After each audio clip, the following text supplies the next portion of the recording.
Podcast with your hosts Mark Redmond and Mike Nargelinas.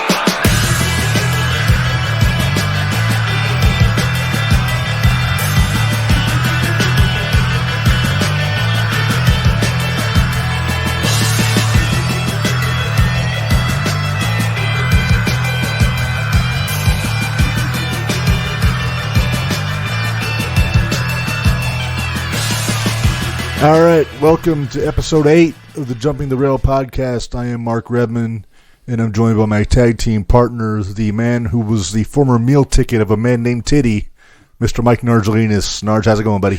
Pretty good, Mark. How are you doing, sir? Oh, can't complain. We got a guest with us in the studio today. You want to introduce him? I do. One of our very good friends, Mr. Joe LaMondola. Hey, guys, what's going on? Joe has little fan knowledge himself. Yeah, Joe's a wrestling fan. Recording in progress. Oh, we're recording. There we are. Joe, tell us a little bit about your background. Well, of course, I grew up like you guys, probably, a little older than you guys, watching some of the early wrestlers. Before there were actually WWE even, I was watching wrestling. In the mornings, on Saturday mornings and stuff like that, I'd be watching wrestling from out of Georgia. And so, I've grown up watching wrestling my entire life, and I kind of, after the Attitude Era, jumped out for a little bit, and I'm getting back in the last few years. Yeah, I would say, and that's probably thanks to myself and Mark a little bit. It's kind of hard not to be somewhat involved in wrestling with the two of us around. I mean, obviously, our Especially producer here, At any functions we're all hanging out at, we're always talking wrestling in the background to our wife's dismay. Yeah. So, Joe, what are you watching these days? More like, what are you preferring when you're watching wrestling? You should probably clarify what network he's watching first. Yeah. Yeah, no, I'm watching all of the WWE stuff. I record it and watch it at leisure.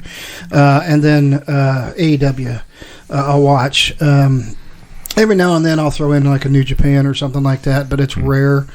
Just something that shows up on the internet. But just the main two right now. Okay. Yeah. Well, that's the majority of what we talk about. Plus, we always get into the GCW. And speaking of GCW, Narge, we got a special guest calling in about half hour or so. About 30 minutes from now, we are going to talk to the man who won the Nick Gage Invitational number 6 tournament this weekend, the Blood Fighter, Alex Colon. He'll be joining us live, and he is going to have... I can't wait to talk to him. No, it's going to be fun. We watched some videos before we came on, and our producer, I think, was astonished with... That dude's a bloody mess. Yeah, we're getting Marco a little more familiar with Alex's work before we got on today. And Joe, you said you actually seen him. Yeah, I've seen him wrestle before, and I can't believe you guys 8th show and you're getting a champion. Hey, just man. like that. Hey, we're on a roll, man. We got Fonzie last time. We got Alex this time. We got some more people kind of on the hook to maybe come in and do some interviews. Yeah, We're actually working on a local promotion for the next show, I believe, isn't it? Yeah, 01 Pro Wrestling. We talked to the owner earlier, and I think we're going to try to get him on in 2 weeks to promote his next show, which is actually going to feature WWE Hall of Famer Sonny. Yeah. Whoa. So, and that's local here in the Mattoon, Illinois area. Hit December 4th, I think, is the date on that show. Correct. But before we get to Alex, we got some business to tend to, Narge, and the first thing on my list is you took a little road trip to Indianapolis this past Wednesday night. Yeah, my son and I were lucky enough, thanks to my wife, to be able to attend AEW Dynamite. Fantastic shows. The go-home show before Full Gear. We were treated to some excellent matches. We really enjoyed. We got to see Dax Harwood and Pac. That was a fantastic match. They really threw down.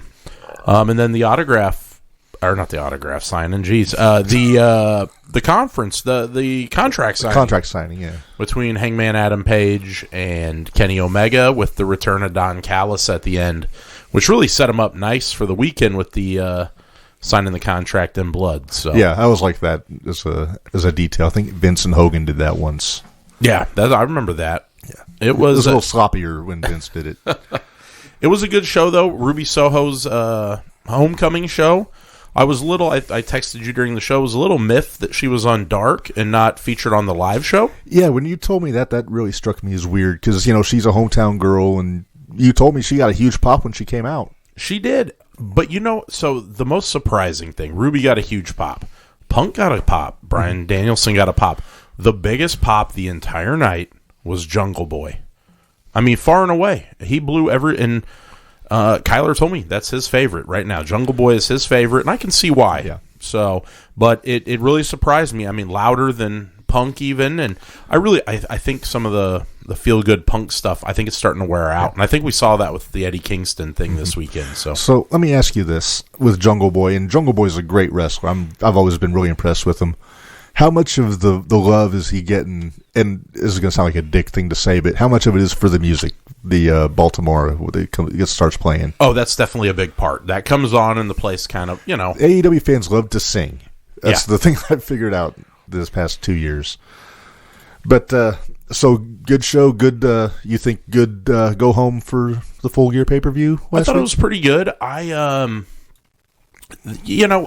The matches kind of felt thrown together. There wasn't any big I said Pac and Dax. Is that a big match? I don't know. I think they could have delivered us something a little bigger for the go home. I get you want to do the contract thing, and that ended about like any contract signing ends. So now I missed the show on Wednesday. I had band practice, so I wasn't home. Did they do anything with Punk and Kingston Wednesday? It was all backstage, where they did a pull apart backstage, which was good, but we didn't get to see it. They also teased Adam Cole and Bobby Fish backstage, and we didn't get to see that. Yeah. So that was it. We didn't have Jim Ross. We didn't have. I mean, they were there, but we can't hear it. So Bobby Fish came out at one point and attacked. It was Jungle Boy, wasn't it? Christian. Oh, Christian. It was Christian, or one of them. It was Jungle Boy. You're right. And I've slept since Wednesday. And we were kind of like, what the hell's Bobby Fish doing? And then they shot a backstage segment with him and Adam Cole and the Bucks where they kind of introduced and, the whole deal. So that was kind of a bummer. We didn't get to see Adam Cole live, and that's somebody who I really wanted to see. So I think Tony was kind of betting on Bryan Danielson being the big name. We did at the end. A lot of folks didn't get to see this. Tony came out, brought Cody out, brought Punk out, brought Ruby out. And then they actually brought a fan out of the crowd. A gentleman had tweeted him earlier that day that he was cancer-free for the first time in 5 years. They brought him out into the ring. The gentleman got to take photos with him. Cody actually laid down, and he made a joke that he doesn't like to do the job usually, but he laid down for this gentleman and was able to get a 3 count. So it was a really good feel-good moment, and I saw it kind of trended on Twitter there afterwards. So that's a cool thing that AEW did that, That's one thing I've always thought they do well is they're very interactive with their audience and very present on social media, so they get all this information and they do stuff with it when they're in the neighborhood. Yeah, and Tony, the thing I seen, and I'm a Tony guy. No, he really, he's having a good time. It's a little, Vince is in the suit and he's running a business. Tony, he's a fan. He's out there. He's jumping up and down. He's trying to hype the crowd. And I think that's why people really enjoy him. They see themselves in Tony Khan. So, yeah, and I get that. I'm kind of holding out all my judgment on Tony until he has to make the difficult decisions that come with owning a wrestling promotion that he honestly hasn't had to do yet. No, he's had obviously with the Brody thing, that was a difficult thing, but there's how do you other predict that stuff. though? No, and how do you and I think he handled that very well. He handled that very well. There's already been rumors backstage of the Bucks and Omega and Cody and turmoil, and I think that from what we've heard, Tony kind of took more control. Mm-hmm. So it was a smart thing, but again, like you said, it's early. There will be other difficulties. There will be other hurdles, and he will be the buck stops at him. So right, 2 years is not a long time for a wrestling promotion. No, and he's done a hell of a job with it, getting the name out, getting the exposure. So, like I said, I've got no real issue with Tony until he has to put his owner hat on more than what he's doing. But we'll move on. Speaking of AEW, we might as well get into the pay-per-view that happened this past Saturday. And it was a busy night for us. We both watched the NGI beforehand and then went right into Full Gear afterwards. Yeah, it worked out real well. I was nervous we were going to miss one, but it was a long day. But I enjoyed it. So what was your takeaways from Full Gear? I think my biggest, and I think you'll agree with me, is it was a very long show, and I don't mind a 4-hour pay-per-view. It was long, but everything felt rushed. And then some of the matches that should have went quicker went incredibly too long. Yeah. So the 3-on-3, the Bucks, Cole, that match went way too long. Just way too long. Overall, I thought it was a decent show. It wasn't their best showing by any means. I think I told you B-. You said C+, B-. We yeah, were it's kind of the same area. I think 3 really solid matches, and the rest were decent. And I think, we agree. What were your 3? My top 3 match of the night for me was Punk and Kingston. I agree. Page Omega was a hell of a match. Yep. And Darby and MJF put on a good opener from what I saw. I was having issues with my pay-per-view feed. I think you were also. I was. From what I could see, it was fantastic. I talked to another gentleman who works with my wife, and he said that was his match of the night. And we both agreed MJF showed a different side of himself. Yeah. I actually saw a joke on Twitter where they, whoever's producing the AEW game is stressing out because now they're like, oh, we got to add new moves in because MJF threw in a bunch of new stuff he's never done. Yeah.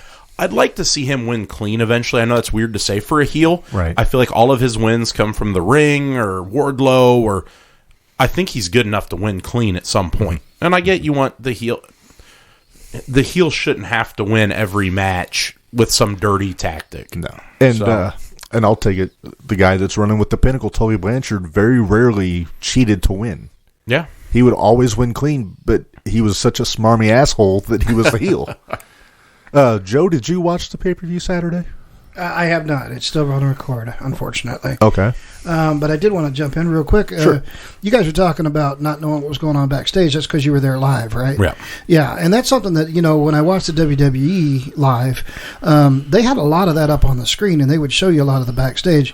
I think that's the only thing I would say that needs to happen on AEW. Well, they were showing it on the screen, so I'm sorry. But what I guess my complaint was, so they had it on the screen there. Oh, so they were showing They the were showing backstage. it. It was just those guys we expected to see live in person. You know what I'm saying? I wanted to see Adam Cole come out. You want He Punk was in there. the ring. Yeah, I wanted Punk. And I got Punk in the ring at the end of the show doing the feel-good thing. Right.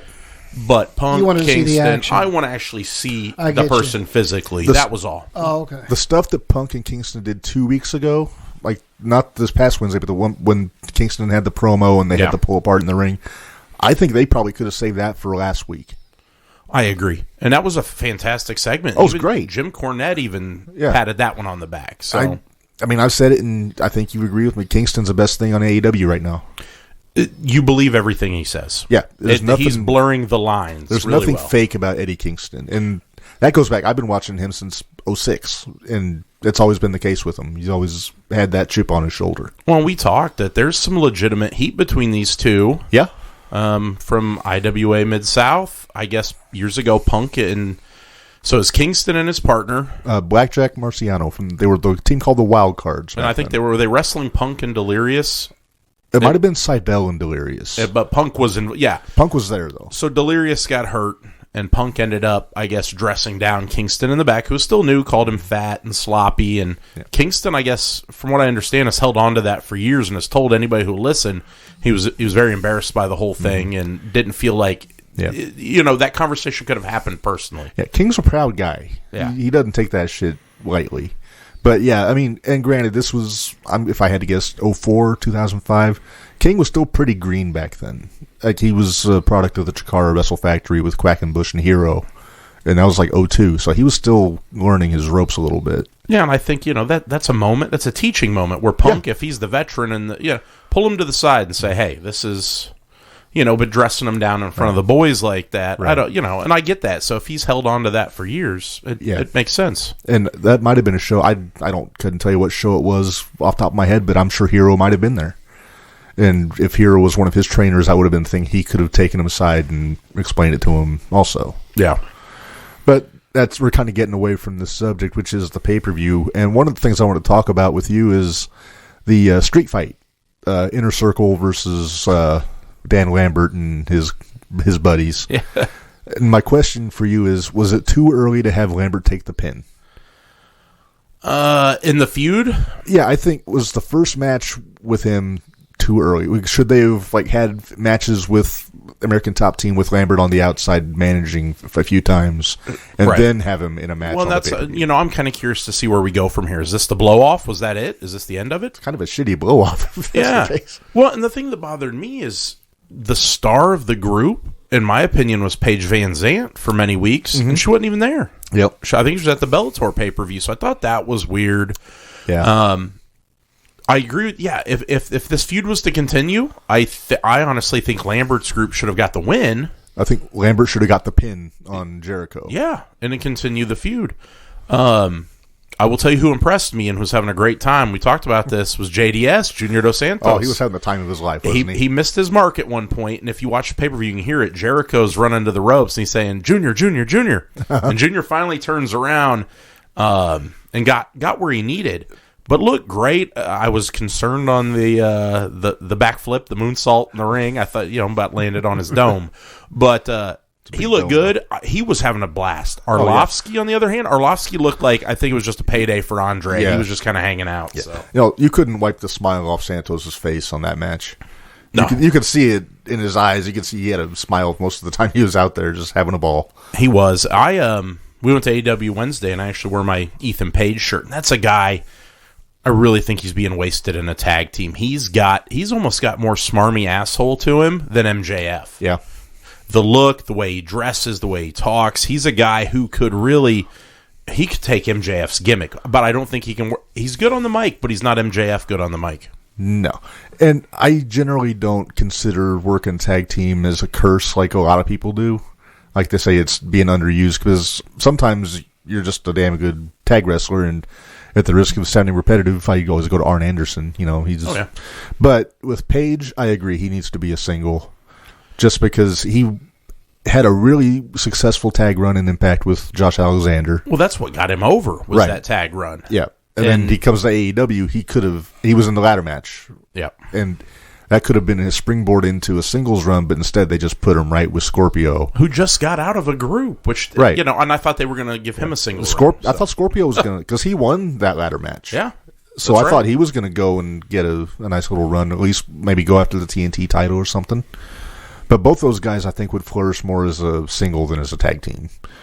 Joe, what do you think? Have you seen much? You've seen AEW, so you know who we're talking about. Yeah, and I agree. The only thing I would say about that is they've got so many of the single guys that can really talk, and can really cut a promo, and if you can't keep up with that, that's the only reason I would say they're not doing it.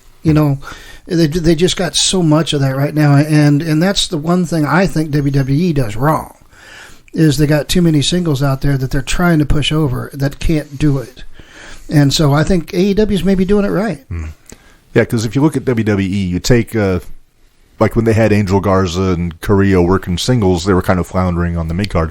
They've turned into a pretty damn good tag team in the last few weeks. Exactly. That's kind of my point. They're cutting it well where they're doing it in the tag team, but when they try to get out on their own, they kind of flounders a little bit. Well, I think that happened with Riddle as well. Riddle was great in NXT. They brought him up, and as a singles guy, he was kind of doing the job quite a bit. Mm-hmm.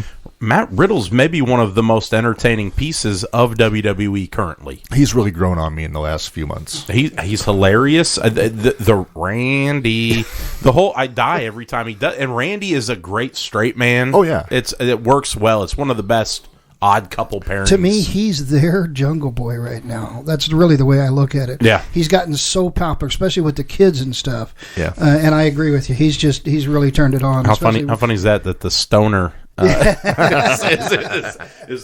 the kid's favorite, so exactly. It's the scooter. You got the scooter over. That's it.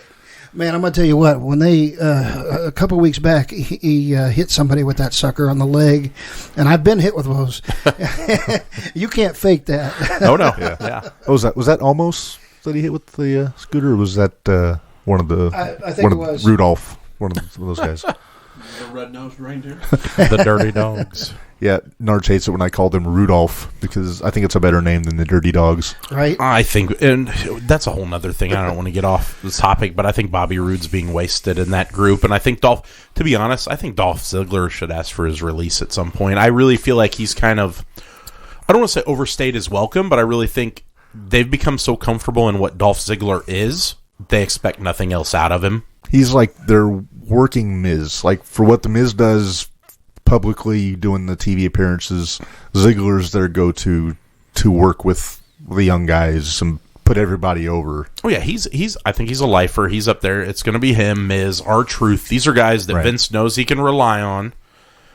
Where somebody like Ziggler could go to Impact and he could be a big draw. I could see him doing a lot of stuff in AEW too, but he's still young. He's still so who knows? But maybe he's happy. He's making he's getting paid well. So no matter which way you slice it, he is probably pound for pound the best pure wrestler in WWE right now. Oh, I agree. Between him and Miz, honestly, Miz amazed me with the way he actually came in. But Ziggler, you see these guys go over to like AEW and the other promotions, and they're big for a minute, and they really kind of pump it up as they come in. But are they staying power? Is Ziggler staying power? Do you think that's look at Christian? I told Mark this the other day. They brought Christian into AEW, and it was this big deal. Christian's an afterthought. He's like Matt Hardy. Hey, here's these. I mean, Paul White. Where's Paul been? He's wrestled one match, two, maybe. Yeah, they bring these guys, and it's for name recognition. It's fake. Yeah, like Mark Henry's another one. He's just doing commentary. Yeah. Well, I say that's why Ziggler's not leaving, because he knows he's got that spot. He doesn't want to be a nostalgia act somewhere else. So, but yeah, Survivor Series is next weekend. I think that's what we were going to talk about here real quick. And I'll be honest, I don't know much about it, Mark. They announced the teams. They've changed all the teams. They did a little shuffling yesterday. Both Mysterios are off of Team Raw now.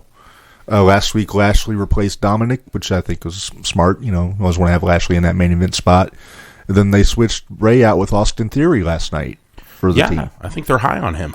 So am I. I mean, I've always been a fan of his work, even when he was back in Evolve, He's a good worker. I think he would have got a push sooner. He was a part of the Me Too movement thing about a year ago, and they kind of pulled back on it. Right.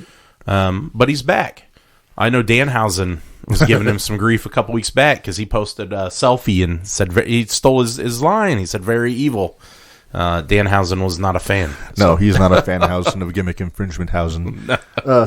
The Survivor Series, it's probably the easiest show to book in WWE because it's basically you put a couple of elimination matches in, then just put your champions against each other. Yeah. So that's what we got coming up. We got the Roman against Big E, which I think is going to be a fun match.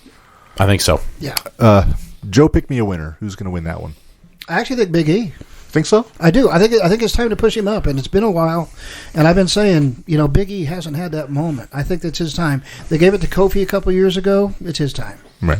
Is there any chance Survivor Series? This is The Rock's anniversary, right? Was it 25 or 20, something like that? 25, yeah. And we're going to get to that later on. You think he's going to come and do some cooking? Well, they've been promoting the heck out of this Red Notice movie. Or whatever it's called.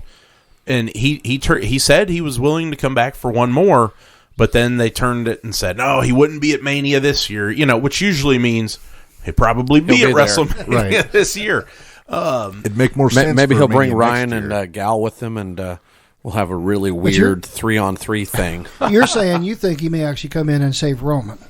No, I think he shows up and would cost Roman the match. Oh, just reverse it. I think he would if he's coming in. I think he'll come in after the match. Yeah, like maybe Roman wins. Maybe Roman wins. He's standing tall with the belt, and then boom, here comes The Rock, and they have the stare down. And this is a story that wrote itself for the last year and a half. Yeah. I mean, you can't call yourself the head of the table without beating the legit head of the table, which is the original The Rock. Yeah. So. And you could even go into you could even have Big E win, have Roman and the Usos just beat the crap out of him, then have The Rock come out then. Make a save, yeah. Oh, and then you got they drink tequila. Then you ended up with the Rock and Big E against some of the Usos.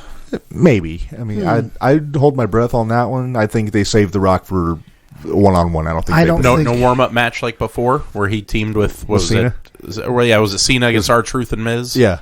I don't think WWE's that smart. I don't think they would do that. I agree with you, Joe. There are times where you think, that's how it used to be. They'd save it, and There's talk, the Undertaker, and when this year, they're talking about Dallas for him. There's always rumors about who's going to show up, and then nobody shows up, and you're disappointed. Right. So I've heard rumors. I'm sorry, I didn't mean to cut you off there, but I heard rumors that this year at WrestleMania might be Taker to the Hall of Fame if they're in Dallas. Have him be the only inductee. Which hasn't happened since the original inductee, Andre the Giant. Since Andre, yeah. And I think the Undertaker's up there with him as far as a name. I'd agree with that. Oh, yeah. So I'll put it to you: if the Undertaker gets inducted in the Hall of Fame, who is your pick to put him in? Who's to give the induction speech? It has to be Vince McMahon. See, I'm with you. Yeah, he's the only one. Paul's not. If Paul was still alive, maybe. Yeah. It would be Paul. I have a feeling they're going to lean towards Kane, but I'd rather it be Vince McMahon. Yeah. What about Bruce Pritchard? It could be Bruce. Vince tends to shy away from the spotlight in the Hall of Fame stuff. Did he?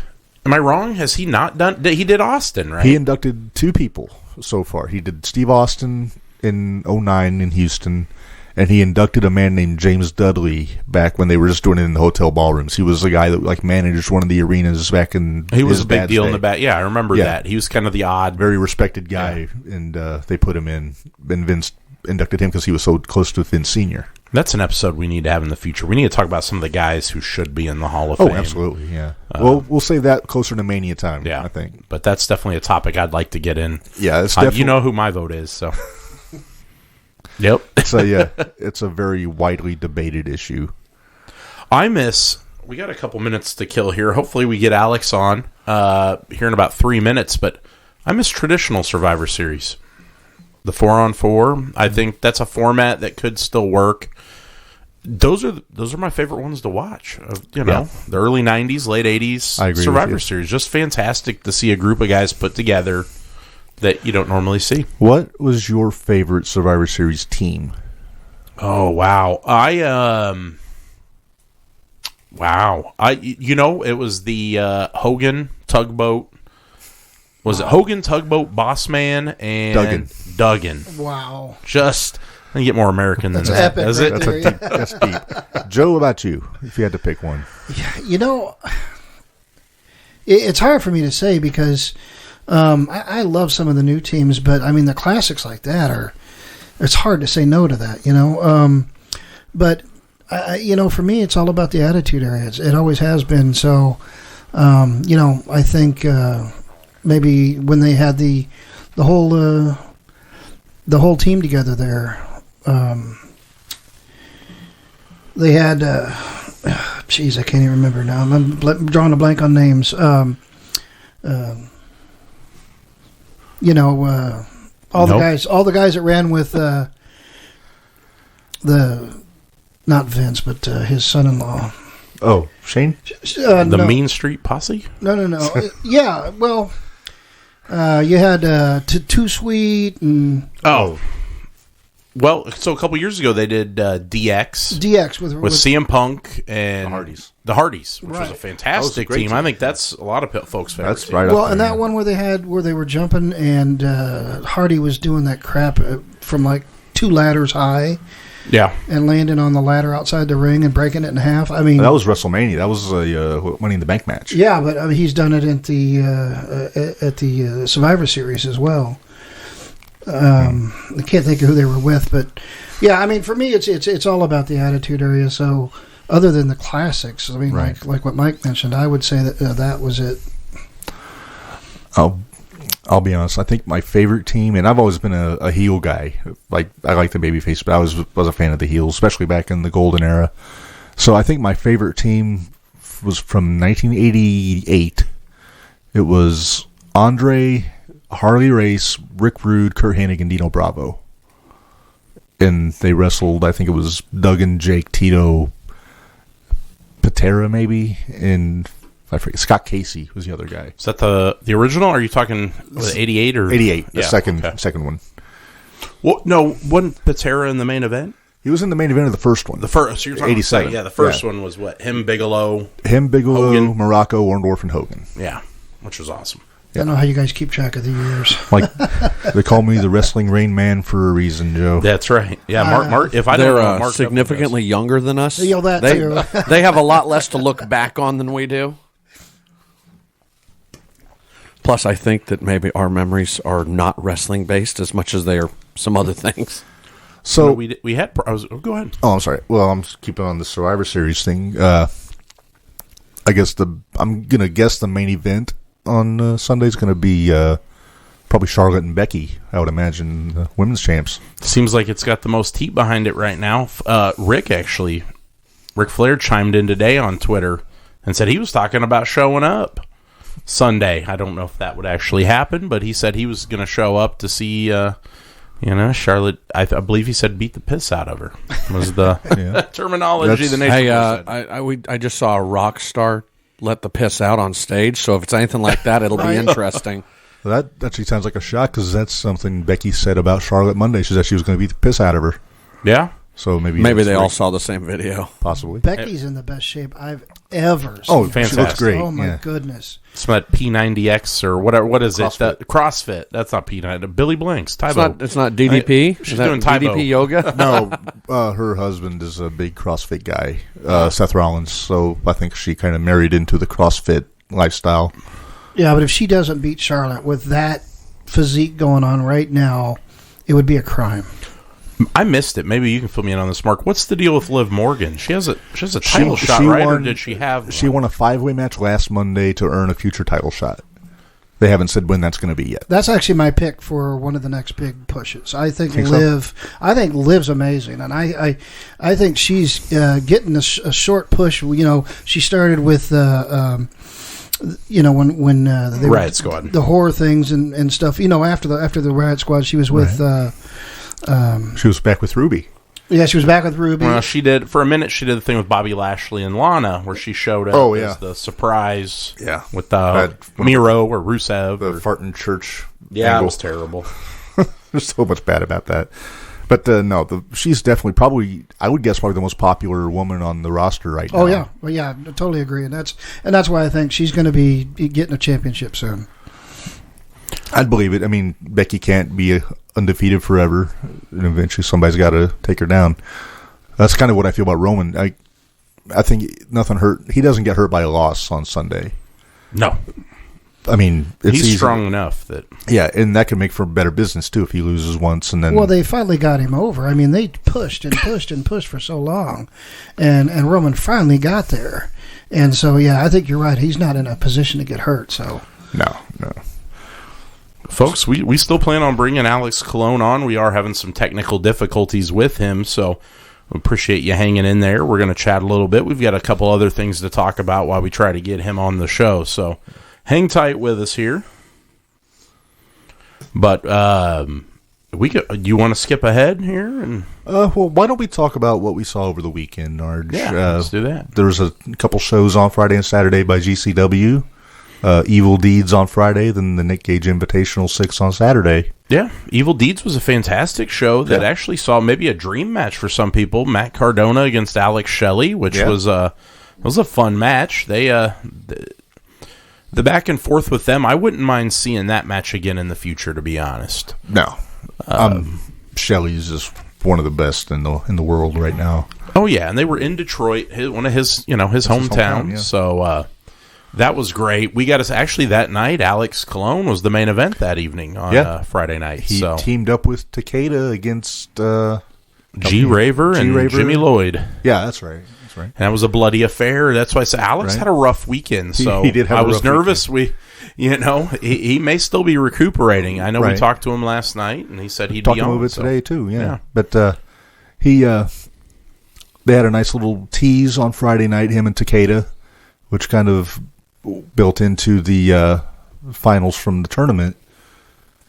But, the tournament had some pretty interesting surprises to it. Namely, it was my first time seeing Schlack on a live show. And he was everything Narge told me he was. The term prison thick comes to mind. Yeah, like I said, he is a living, breathing, walking rhino. He is more rhino than, wrestling legend Rhino. So right. He that cut, I sent you a picture today. If anybody hasn't seen it, check that out. Schlack on Twitter. He in his death match, it was very bad. It was bad enough that promoter Brett Lauderdale came out and basically told Schlack, Are we done here? Like, please don't die out here is what he told him. You can hear it. He told him, please don't die over this. Yeah. And Schlack told him to beat it. He said, get out of here. I mean, I'm not a doctor, but it looked like he nicked an artery or something with one of those light tubes. I saw a video, fan video, and I mean, he was buckets of blood. I mean, they had a lot to clean up. Mm-hmm. He's a tough dude, though, and he finished the match. Right. It was him, Charlie Evans, and Kid Osborne. Was that match? Yeah, and then Charlie ended up winning that match. Right. And that's the match that Mance Warner was supposed to be in. Right. And, Mance at home recuperating. Mm-hmm. So, again, shout out to Mance Warner. Yeah. And you mentioned her. Let's talk about Charlie Evans. She had a hell of a weekend this Friday and Saturday. She did. She does not look like a deathmatch wrestler. Gorgeous young lady. Tough as nails, though. Boy, she was out there whooping ass, though. She broke herself quite a few light tubes as well. Yeah. And she ended up actually being maybe the most talked about individual from the tournament. Oh, yeah. On Twitter. Alex won. Alex had a great showing. We saw Takeda just, again, but for some reason she was the one, and I think it's just the beauty and the violence. It all goes together. So between the tournament and her match with Yamashita on Friday, that really opened up a lot of people's eyes. I know she works Shimmer, and she's kind of been all over the indies, but she hadn't gotten this kind of a spotlight, really. No, yeah, and this, and they let her work. I mean, it was a good long match, and it was fun. You're going to see a lot more of her. This is, oh yeah, I think she really stood out this weekend. Let me ask you this: is there enough need for a women's ultra-violent championship in GCW, or do you think that's a very small crowd of women? I think it's a small crowd. I mean, Alley Catch is pretty much the only full-time woman, if I'm not mistaken. I mean, from what I've seen. Yeah, pretty much. She's that. They have a few others. They have Billy Starks. I think she's like 16 years old. They let her work. Sky Blue's another one, but she works a lot of the indies. She did AEW Dark last weekend. They have another young lady. I can't remember her name. I feel bad. It was the one when we were at the War Games show that broke her nose. Yeah. And the yellow. I never heard them say her name. And it's Rhea, something like that. But she's tough. I enjoyed watching her quite a bit, too. Yeah. She ended up breaking her nose in that match and ended up working another 15 minutes or so. So yeah. And I guess we'd be fools if we didn't mention Chelsea Green. Oh, Chelsea. I mean, she's a heat magnet too. She's learned very well. Came out Friday night. Was wearing the throwback to Francine. So Chelsea 469. Cardona tweeted the next day that was accurate. So. Right. She's gorgeous. Chelsea Green is just gorgeous. I love the personality. I was honestly surprised she lost to Alley Catch. I really thought that was you got to put her over, right? Right. So that was kind of an odd. I still think the mixed tag is coming. Oh, yeah. Yeah. They're going back and forth, Effie and Cardona. Right. Effie's just, he's one of my favorites. I come for the Nick Gage. I stay for the Effie. We talked, if you can find it, Effie and AJ Gray against the Briscoes at Ring of Honor this past weekend. Right. A straight, it was a fight. People were showing on Twitter Effie's punches, and Effie said he lays them in. He said, if I'm going to hit you, and I'm probably sure that, Jay and Mark said, bring it on. Oh, yeah. Just an awesome, that's the kind of wrestling I want to see. That strong style, that stiff. Yeah. And Effie's not afraid, he's in there mixing it up. That's a guy, he's going to blow up this next year. He's already had a strong second half of 2021. Not 2020, 2021. 2022 is going to be Effie's year. I really think so. Oh, yeah. He's going to get a lot of attention next year. Now, Joe, you saw Effie we did a kind of a group watch of a show a few months ago in L.A., and Effie took on Scorpio on that show. So, and I know you were impressed with him. Oh, yeah. From what you were saying. Yeah, he was like one of the most real people in the entire show. Just the great attitude, and like you said, when he works, he works hard. He works harder than half of the whole company that's out there. So, no, I agree. I think he's an amazing performer, and he deserves to be up there. Oh yeah. Plus, he uses "Goodbye Yellow Brick Road" as his entrance music. I mean, who can beat that? I mean, That's Elton. That's Sir Elton. It's Marco's favorite character, right? Effie? What's this? Effie, I love him. It's yeah. great. Yeah. And it's also cool. I mean, he's openly homosexual. Yeah. It does, and he uses that as part of his gimmick. But it is, it's legit. Oh, his outfit was outrageously cool. But if flamboyant, right? If he was doing this in the '80s, I hate to say, he'd probably be the biggest heel in the territory. Oh yeah, and, he'd be getting shit on by the fans, but the fans in GCW just embraced him with open arms. Well, in the 80s, you got to remember that's when the AIDS thing started, and people kind of blamed a certain sect of people, so that would definitely have built into him being a heel because people wanted to blame that. You mentioned the show you were at. You had a 54-year-old who was better shaped than all the other guys there, right? Billy Gunn. Billy Gunn. Now he's fantastic. He did that kind of stuff back in the 80s. He kind of put on a little bit of a gay show. He was in a kind of a androgynous group. It was a wink. It was kind a of wink. It wound up. Everybody assumed they were a homosexual tag team. At the end, he wound up admitting it was publicity stuff. It was all publicity. Well, and so what this makes me think about is I'm a big fan of Vice's Dark Side of the Ring, and they did an episode on Chris Kanyon, and Kanyon was a homosexual wrestler, and that honestly, based on this episode, is what kind of drove him to kill himself. Was he was unable to bring that to light, and they talked about it in the show. How a lot of these guys were made fun of. It was a character, and they showed Adrian Adonis, and they showed Billy Gunn and Chuck, and things like that. And it's a shame, at the end of the episode, how probably accepted Kanyon would be today. Mm-hmm. Like, Kanyon would be so over today had he came out. Yeah. That'd be secondary, because the first thing is he was a fantastic worker in the ring. Yeah. And he had some other issues. I mean, that was one of them, but he had some other mental health issues. But it's just an unfortunate thing that happened then, and it's more accepted now. We went to the GCW show, and I think you would agree, Mark, the fan base for that is all over the place. I mean, it's just not, when you think wrestling, you think, look at us in this room, bald beard, black T-shirts. That's not what it is at a GCW show. No. It is a mix of just people who enjoy professional wrestling, white, black, Asian, homosexual, straight, all of that. Well, and Effie is a big... Yeah. He's a big guy that's helped bring that attention. GCW, not only do they have him, one of their ring announcers is openly gay. Not Emil, it's another gentleman. I can't remember his name. He's there, but there's a lot of them that are like that. And that's awesome. I think, the more eyes on the product, the more fans, the more accepting... It's fantastic all around. So wrestling is for everybody when you get down to the nuts and bolts of it. But it kind of makes me think back, and we kind of discussed this a little bit today between the three of us. It makes me think about the guy Pat Patterson, one of the greatest of all time, and he was in the closet for his entire career until maybe 10 years ago. Yeah, the reality show he came right on the show. Legends House. Yeah.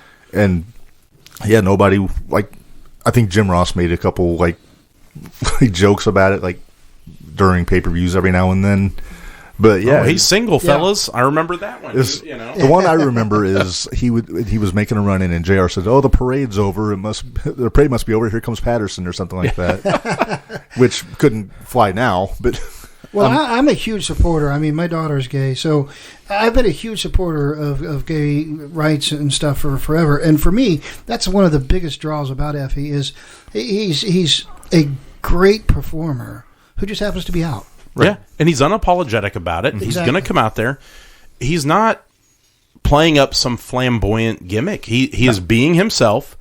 And like I said, this match, you watched this past weekend, I wouldn't fuck with Effie. I mean, he was just... Yeah. I mean, and I think he's a guy I think would punch you in the mouth if you'd said something cross. And that's what I like about GCW. They seem like this big family. Again, it has these ECW vibes back in the day. And we're talking about it now, and I'm glad we're on the ground floor. Give it a year or two, and everybody's going to be like, "Oh, you guys ever heard of GC?" Yeah, do you not listen to the pod? We talk about it all the time. Yeah, well, they're one of the realest out there right now. They are down to earth, grassroots wrestling, I think. And like you said, they don't pull their punches. They really follow through. Well, you get it all, Joe. Not only, you have an openly gay wrestler. You have the deathmatch wrestler, Alex Colon. Once he gets on, we're going to talk about. I mean, not every match is light tubes and thumbtacks. There's some good technical wrestling as well. Yeah. They provide you. I mean, they had comedian Ron Funches on a show. That was a great match. It was hilarious. And some of these big guys. I mean, Matt Cardona could probably work anywhere he wants. He's on Impact, but I think he does more with GCW than he's doing Impact even. I mean, some of these guys, they see what this is, and they want to be a part of it. Yeah. So, well, they had, what's his name come out for the show that we watched? Too Cool Scorpio. Yeah. Yeah. Scorpio. Well, they had Suzuki from Japan. I mean, a little bit of everybody has shown up. Yeah. And it's awesome. Well, they've had Sabu. They had Ricky Morton. Ricky Morton absolutely loves GCW. I think that's a big part with Joey Janela. So, yeah. Speaking of Joey Janela, I read today that his contract is coming up. He's got about 3 more months left for AEW. AEW. He signed a 3-year deal. It's going to expire. He said today he feels like he's done enough to get re-signed. I don't know if that's true, and I'm a big Joey fan. Right. But Joey is kind of that bridge between them and the indies. I think it'd be smart to re-sign Joey. Yeah, at least like I said, I was telling you, I thought that there was business that could be done between GCW and AEW, and Janela's the guy that could help facilitate that. Oh, yeah. I mean, we talked an invasion angle. Why not start with Joey? I felt there was a missed opportunity with Joey and Sonny Kiss. That was an opportunity. Yeah. It kind of became an afterthought, and I really would have liked to have saw more of that because we're talking about transgender and openly and all this, and Sonny Kiss is another one that, credit to Tony Khan. He's taken a wrestler like Sonny Kiss, Nyla Rose, and has made them not a joke. Where, Vince kind of, tongue in cheek. I think he thinks people want to laugh at that stuff, and that's not necessarily true. You still got that old school mentality. That's what I think. Yeah. I don't think it's that necessary. I think it's the fact that the WWE is basically for an audience of one, and that's Vince McMahon. So whatever he's entertained by, he's going to want to put on TV, right? Regardless of opinion, Yeah. But Joey could be, since now he's working heel in AEW. So if they were going to do a GCW invasion with AEW, he could be the guy to run that. But the thing that worries me is, would GCW get booed if they went to AEW? Yeah, that's true. I mean, who do you bring? Well, and who else do you bring with you?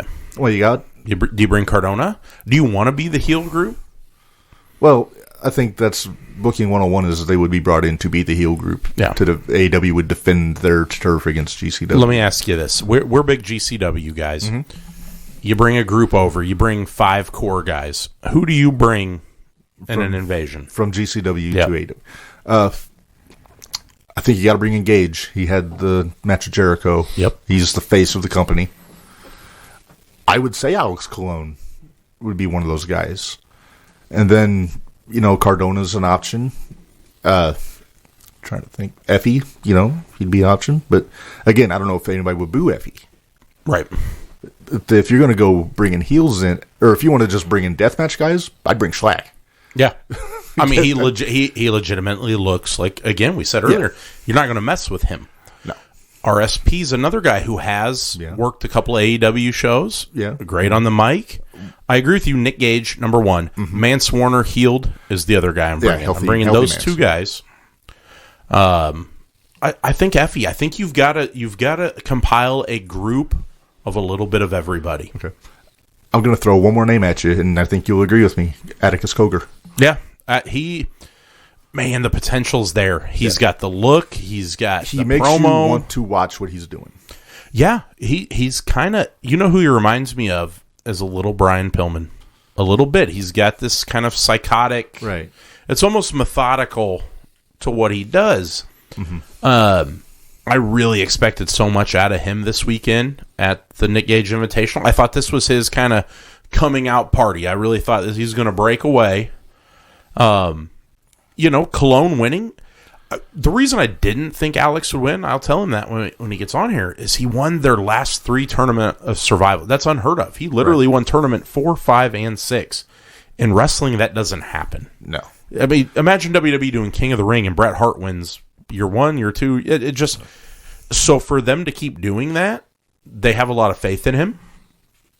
So I didn't expect that this year. I thought this was his year. I know you mentioned RSP. How about we can kind of get away from the invasion thing since we're back on this, though. What about the end of the Nick Gage Invitational? We definitely got a lot of people talking. Got another surprise return for GCW with John Wayne Murdoch showing up and obliterating Cologne after he won the tournament. Who is considered up there with Alex as maybe the top 1, 2, 3 deathmatch wrestlers in the world, not the United States, in the world. Yeah, you've got a deathmatch promotion he goes there. He's worked IWA Mid-South, CZW, IWA Deep South. He's been to Big Japan overseas. You know, if there's some place where he can bleed, he'll go bleed. And he's got the look. I know when he ripped that mask off, and I mean the place popped. They went nuts for him. So once we can get Alex on here again, I apologize, folks. We're still having some technical difficulties with him. We're hoping to get him on here. If we can't get him on tonight, I promise you we will get him scheduled. But the plan is to have him on tonight. We're working on it. You know, again, technology. Right. Our producer's working hard over here. He's typing away. Yeah, so we're still learning on the nuts and bolts and everything. But let me ask you a question on that invasion. Do you guys think it's too early for AEW to do that? I would say probably. I think you'd wait at least another. I'd wait another 6 months or so. You could. I don't know if it's too early, and the reason I say I don't know if it's too early is because that open door's already been there. I mean, they've already teased the open door thing.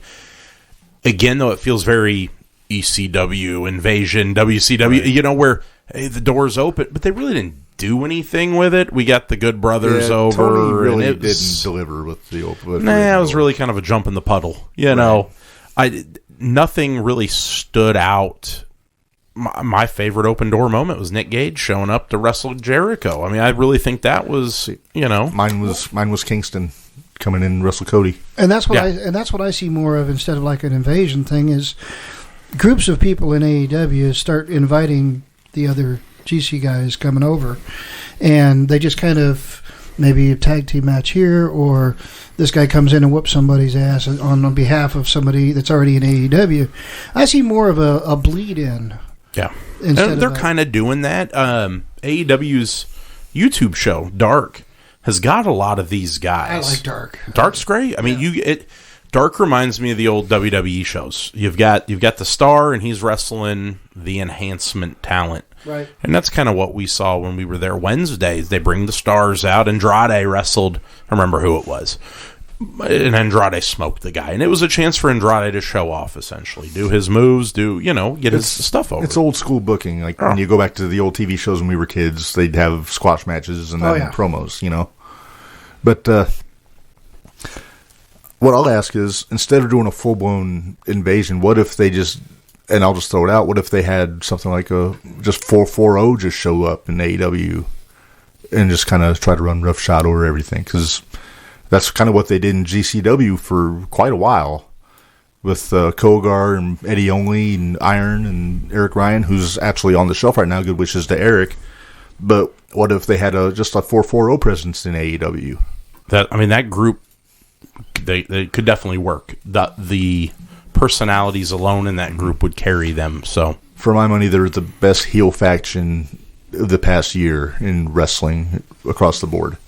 Oh yeah, and just, I mean, what I like about them was long-term booking with 4040. I mean, they were consistently the guys who were kind of the thorn in the side of anybody who was anybody. Yeah. You know, the blow-off was War Games, and I really thought that would disband the group. Ricky Shane Page hasn't been seen since in GCW, but the group is still there. Yeah. They're still doing stuff. So that's coming, and we just mentioned Kogar. Mm-hmm. I think you and I agree that that's the feud to have. I think you know, Kogar and Page. Yeah, yeah. Do you make Page a face though? It's think hard, so. Right? I think Page could work as a face in this situation because who's going to cheer Kogar? Well, yeah, that's true. And Page at one point had teased being a face. It was with Cardona and Gage, right? Yeah, he kind of came out and acted like he was. He actually fought off the 440 guys before he turned on Gage. Yeah. So Well, that's kind of what I was thinking about, them coming into AEW is to get them accepted, it might be better to have them come over as a face. Have them come over as a hero. The whole evil bad guys coming in and trying to take over has been done. I like to see a good face takeover. You know what I mean? Yeah, but I'm worried that would confuse the audience, though, if they went that route. I mean, I get what you're saying, but the fans are conditioned, especially AEW fans, are conditioned to love AEW unconditionally.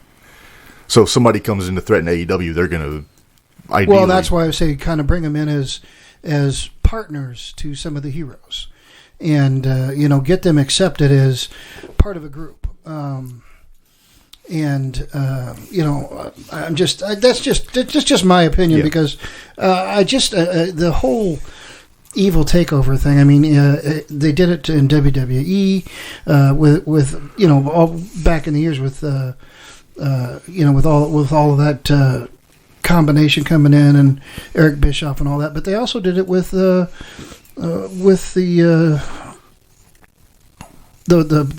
talent show that they're bringing up now, the NXT. They tried to have it NXT takeover, and that bombed. Yeah, that was terrible. Even though they kind of squashed everybody in the Survivor Series that year, but the best takeover angle I ever saw it was unsuccessful, obviously.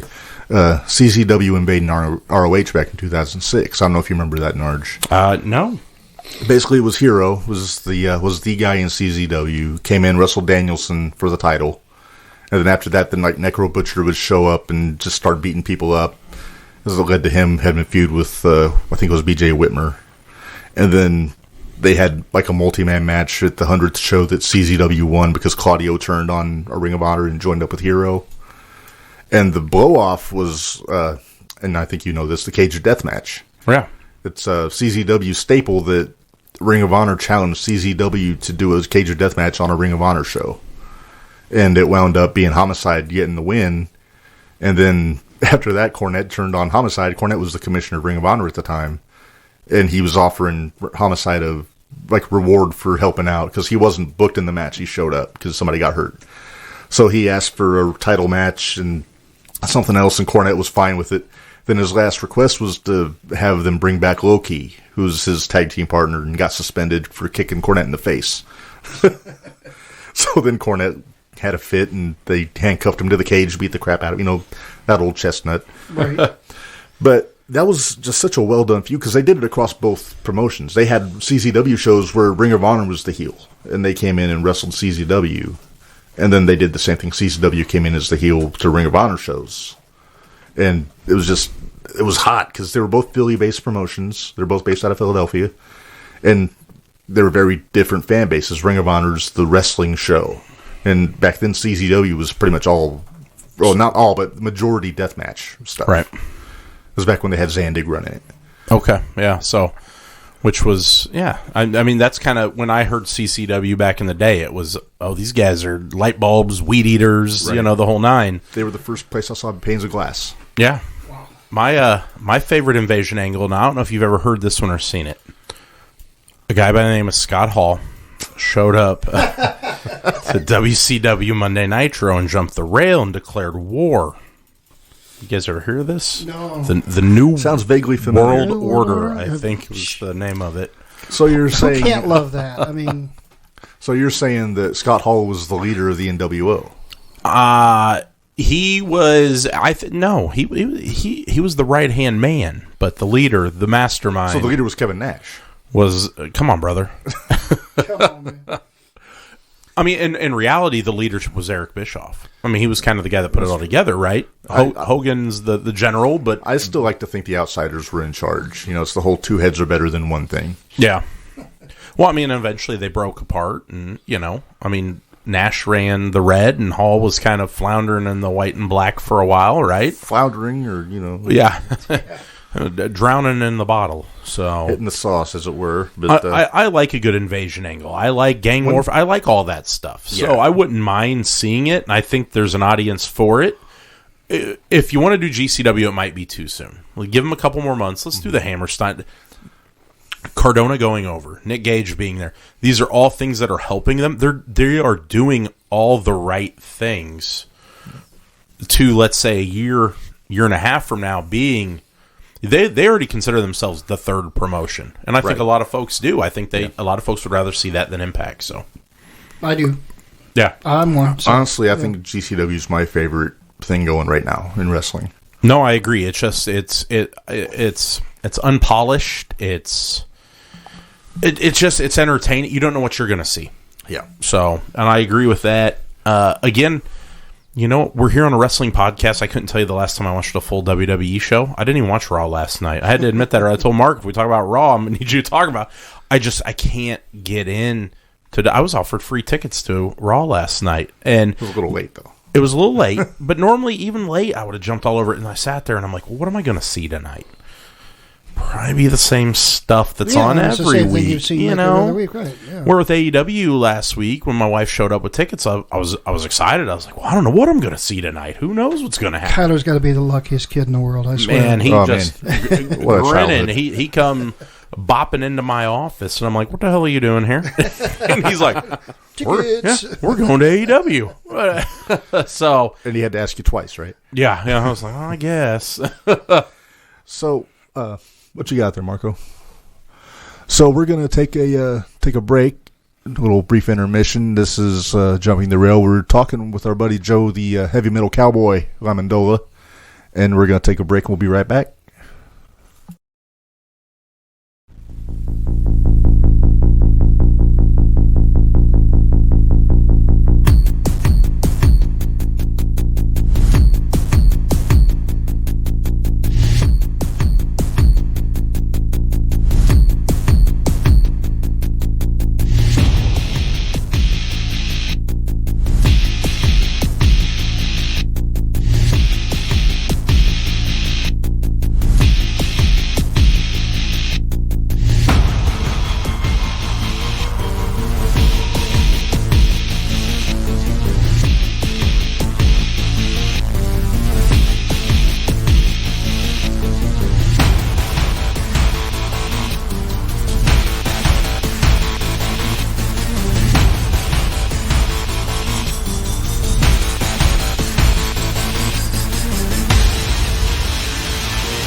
Hey everybody, welcome back to Jumping the Rail, hour number 2.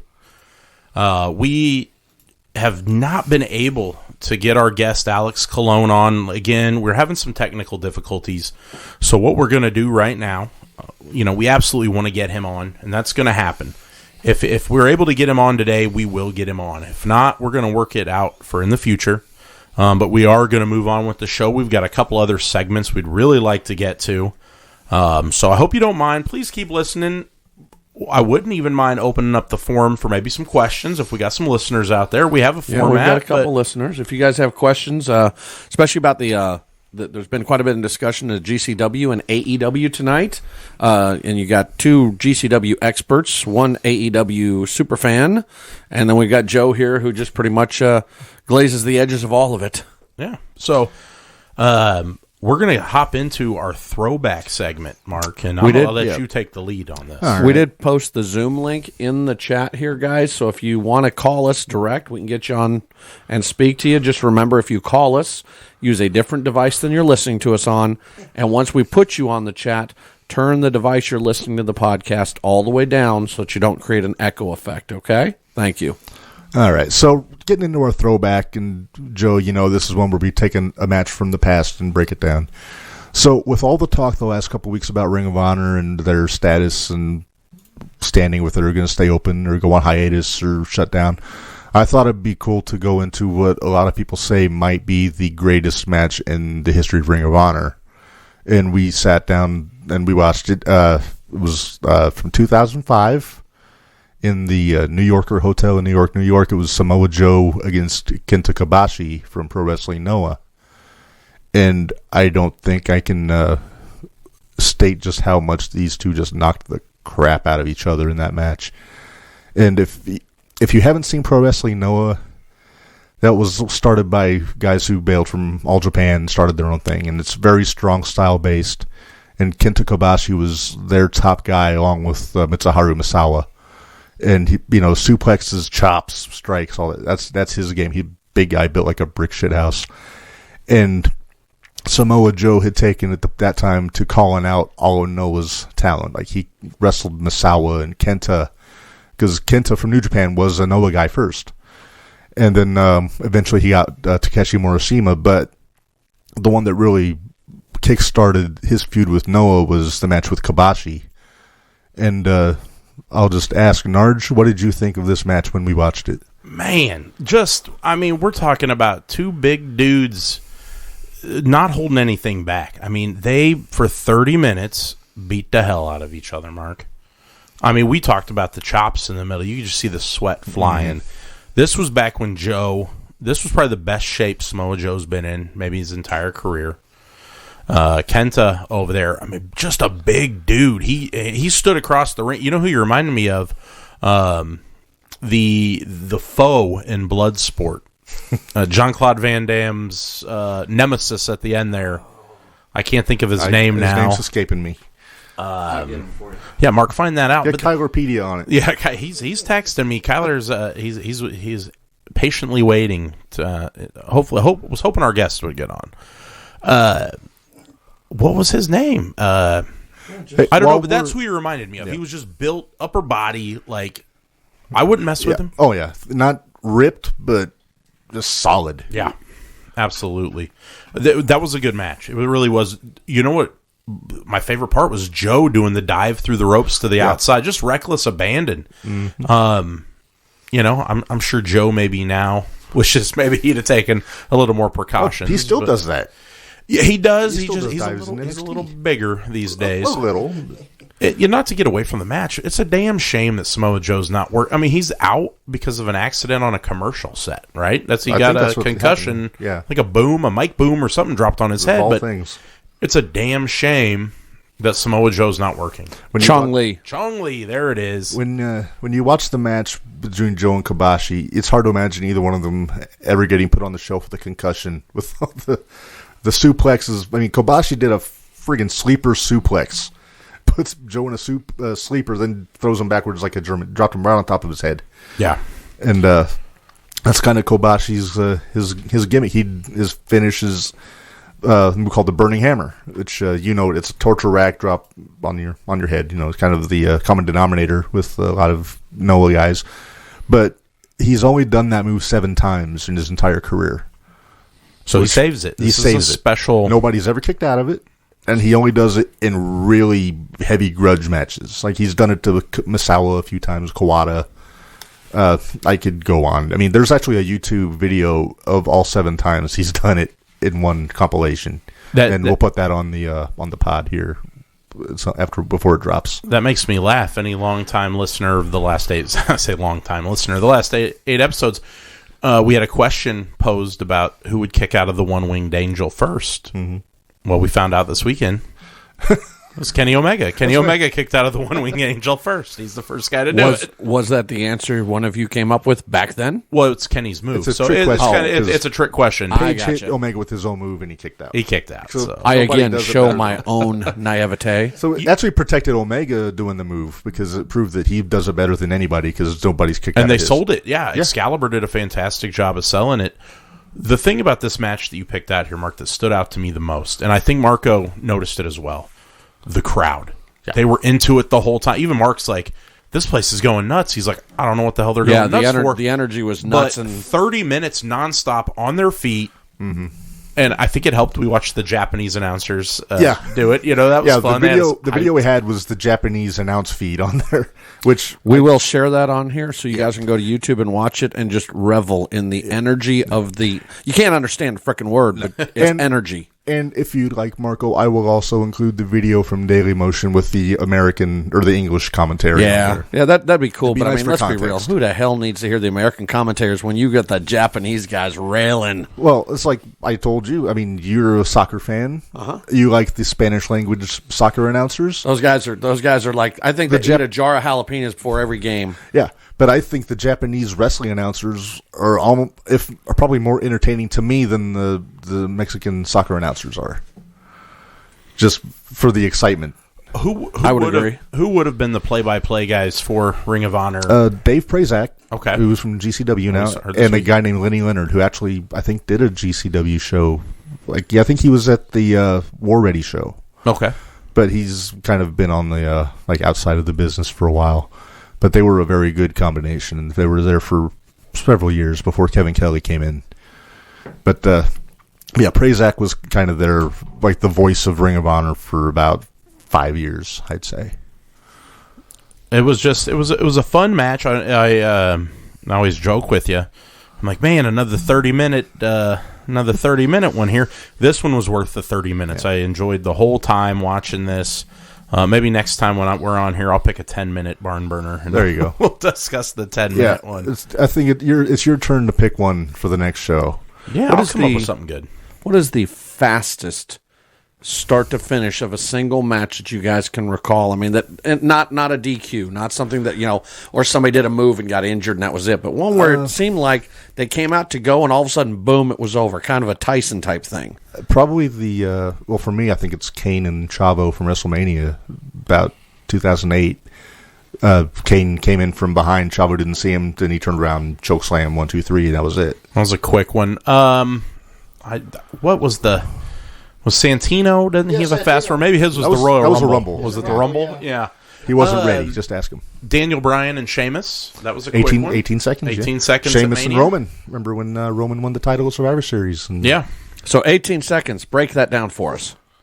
I mean, how do you, they walked in, they shook, they smiled, they fell, they were done. Danielson felt up CM Punk's wife, turned around and got kicked in the face. Yeah, that was it. So, and the Sheamus Roman was like 8 seconds, right? It wasn't that short. It was probably maybe a minute. Was it that long? I didn't think it was that long. But there was that. I mean, I think the WrestleMania record is Bundy at WrestleMania 1. Yeah. King Kong Bundy. Not Ted? Not Ted Bundy, no. Not Al Bundy. He's killing it out here, folks. No, Bundy beat Special Delivery Jones in 9 seconds on the first WrestleMania. Goodness. Wow. Yeah. Did he get the 5 count? No 5 count. Was it even worth putting on all the special boots and the pants at that point? Well, Bundy had a very minimal gear. He had the singlet and boots, and that was it. But the thing is, I've watched that match many times, it was longer than 9 seconds. Well, you can watch Finkel it. fudges You the can watch it numbers. 6 times in a minute. I counted it at least 26 seconds by my count. From bell Wow. ring to bell From bell ring. to bell, yeah. Wow. Hey, Dwayne just popped up in Yeah, here. I saw Dwayne has a question. He said, do you guys see GCW taking off on the national stage? And if so, how long before it happens? What do y'all think? Narge? I hate to say it, but I don't. I really don't. I think it's going to be an underground thing. It's going to be one of those. It's going to be a Fight TV, a YouTube thing. The violence level. Yeah. I think ECW kind of figured that out in the 90s. They had to tone it down a little bit. I think GCW, if they toned it down, would lose some of the charm. Right. You couldn't get some of the Effie stuff. You couldn't get the light tubes and the blood. USA, TNT, Fox, they're not going to put that on. They're Right. not. Agreed. But that doesn't mean there's not room for them. Fight TV is a viable option. There's Right. YouTube. There's all these outlets pay-per-view now. in general. Just pay-per-view in general. Years ago, ECW didn't have that. They lived and died by the TV deal that they got, and it didn't Right. work out for them. And They killed him, yeah. Yeah, was it TNN, right? TNN, yeah. They wanted them to tone things down, way down. Back on the old Nashville network? The old Nashville network, yeah. Nice. But what if they got somebody like HBO After Dark, to sponsor that and get that violence up there? Because That's- there's a lot of people out there that like it. And that's Yeah, not a people bad watch idea. people watch UFC, and it's arguably more actually violent. Other than they don't legitimate violence. Yeah. Well, it's legitimate. That's not a bad idea Attack. with all of these streaming services coming out. HBO Max. I mean, look, HBO Max is trying to get. I just read today, Lethal Weapon 5 is going to straight to HBO Max. Yeah. Halloween. If somebody like that picked them up, That's I think the route they should take. We're not looking for cable, but look for a subscription service similar to that. I did read something that Paramount Plus is actually looking at possibly getting Impact. I saw that as well. I have I yeah. think that helps. Who does everybody have Access TV? No, I forget it's on half the time. Right. Paramount Plus apps are the way to go these days. Most folks do not want to pay for a cable package. They would rather, pick and choose what you want to watch. Well, I've got HBO and I've got Paramount and I'm set. So Yeah. Exactly. But good question, Dwayne. But Mark, I mean, do you agree, or do you think there's agree, a stage for it? No, I agree. I mean, it's they're still building their. I mean, I know they've been around for a few years, but just the content that they have, it's going to get watered down if they try to. Well, they're just not as family friendly. I think is what many would say. Their announcer alone has been questioned for his use of the word "fuck" during the Well, match. I mean, fuck he legitimately calls a match like we would as fans. And Right. somebody hits a Holy move, fuck, and he's like, look at "Holy that." fuck, Yep. yes!" And I think that's, again, people relate to that. They're like, "Yes, that's what I want to say too." Yeah, that's why I said they're going to have some kind of After Dark thing, but they're also going to have to.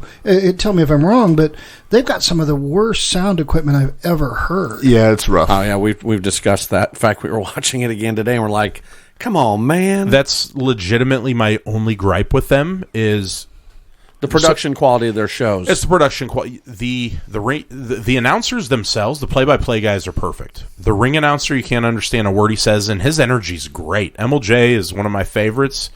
Can't understand a word he says. Well, there's a lot of clipping and distortion and Yeah, everything. It's like they need somebody to work with them on that. And the music. I mean, these guys pride themselves on the music, which is another thing. They don't own the rights to any of this music, which ECW also found out became an issue. Yeah, sort of Ring of Honor. You've got to pay for that. It's not. You Right. just can't walk out to "For Whom the Bell Tolls" by Metallica and not pay Lars. Lars will come to your house, Right. Napster bad. Yeah, I think that's the thing, and until they get somebody big like HBO or somebody that has that to sponsor them, I don't know that they're going to get there.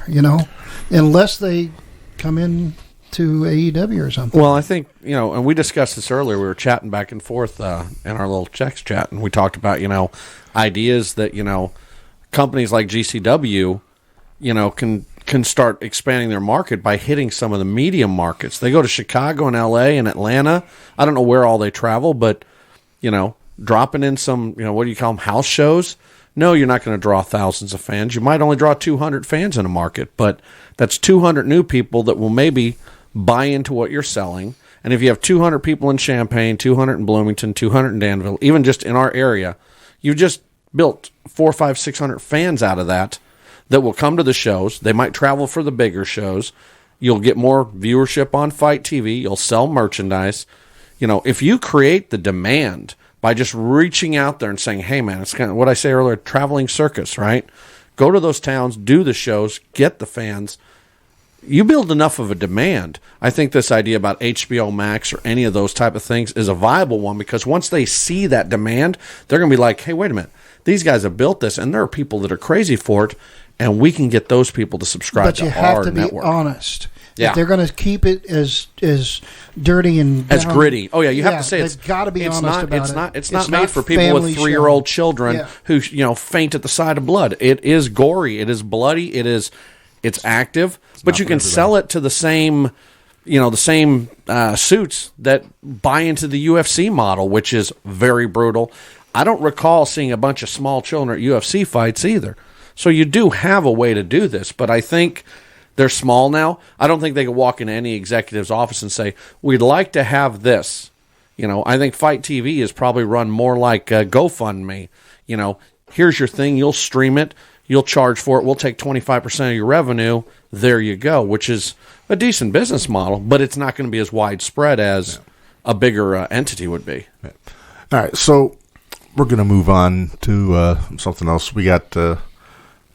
kind of sticking with our usual format, we got JTR history coming up now, and after some feedback from my cohorts, I've kind of truncated a little bit, made it a little bit shorter, but we got I think I picked some good stuff in this one.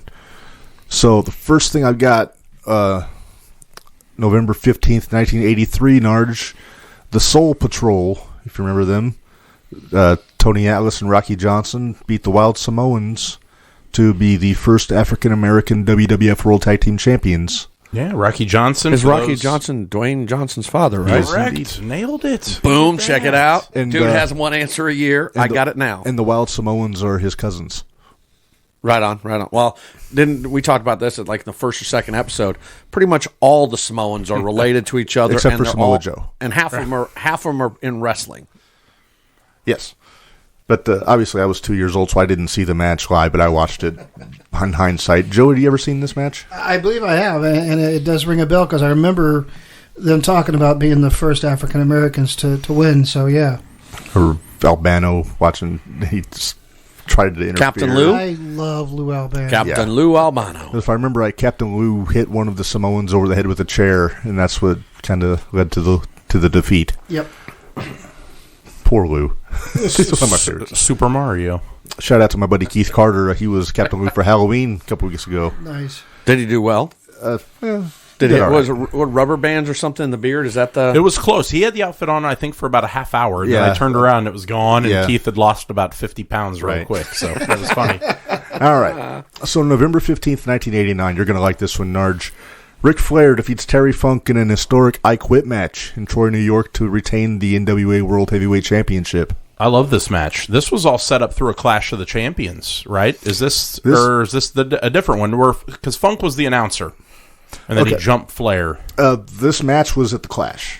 This one, okay. But the setup was at Wrestle War, I think, when Flair beat Steamboat for the title. That's right. And he got in the ring to interview him. Funk was a judge. That's it. And then Jim Ross was doing the interview. Funk came in and challenged Flair. Flair said he couldn't because he wasn't in the top 10. And then Funk gave him a pile driver on a table. That's right. I was going to say, and I remember that, the pile Funk driver does not on the take table. no for an answer. And but then eventually Funk put the plastic bag over Flair's head. Muta got involved. Sting got involved. And then this was the blow-off, was the I Quit match. Gary Hart, Gary Hart was his manager, right? Yeah. The great Gary Hart. He was one of my favorites. So it's an I Quit match, like a tap out, like you go until you go, I'm done? No, you have to physically say the words I quit. Tap out doesn't matter. You got to say I quit. You got to cry uncle a certain Basically, way. Yeah. Which I didn't think was in Terry Funk's vocabulary. Well, that figure 4 is a hell of a hold. So, speaking of I Quit matches, our next guy we're going to talk about was maybe in one of the greatest I Quit matches of all time. Greatest or most notorious? The chair shots in that match. For those who don't know, The Rock and Mankind is the one I'm talking about. Joe, do you remember that match? Oh, yeah. That's where The Rock, how many times he hit Mick over the head? Like 16, maybe? It was something, and they were legitimate chair shots. Unprotected. That would never happen. Yeah, that would not fly. Would never happen. No, I can remember somebody in the front during that match watching him cry. That was Foley's wife, yeah. Yeah, oh. That was terrible. But yeah, Foley was handcuffed, hands behind his back, and Rock just gave him 16 unprotected chair shots. So and it's amazing Mick can still form sentences. Yeah, there wasn't no hitting the mat or hitting something else. He was hitting Mick. Yep. Yeah. But anyway, on November 17th, 96, it was the WWF debut of Rocky Maivia at the time in Survivor Series. He was part of Mark Merrow's team, great team captain, Marvelous Mark Merrow, or Wild Man, I should say, at that time. And the team was Merrow, Barry Windham, Jake Roberts, and Rock. And they defeated Triple H, Goldust, Jerry Lawler, and Crush in that match when the Rock was the sole survivor. Yeah, they show that quite a Rock coming out with the hair bopping. Oh, he was a fresh-faced babyface back then. It was, yeah, and man, they built him up so big, and the crowd ended up, ended up hating him. It worked out. If you want to see what he was wearing, there's a picture out there right now of Priest, Rhea Ripley, and Riddle all dressed up like The Rock in different phases, and Riddle is wearing The Rock's entrance attire from that show. With the hair. The hair. It's good stuff. Let's see. November 18th, 2012, The Shield made their debut at the Survivor Series.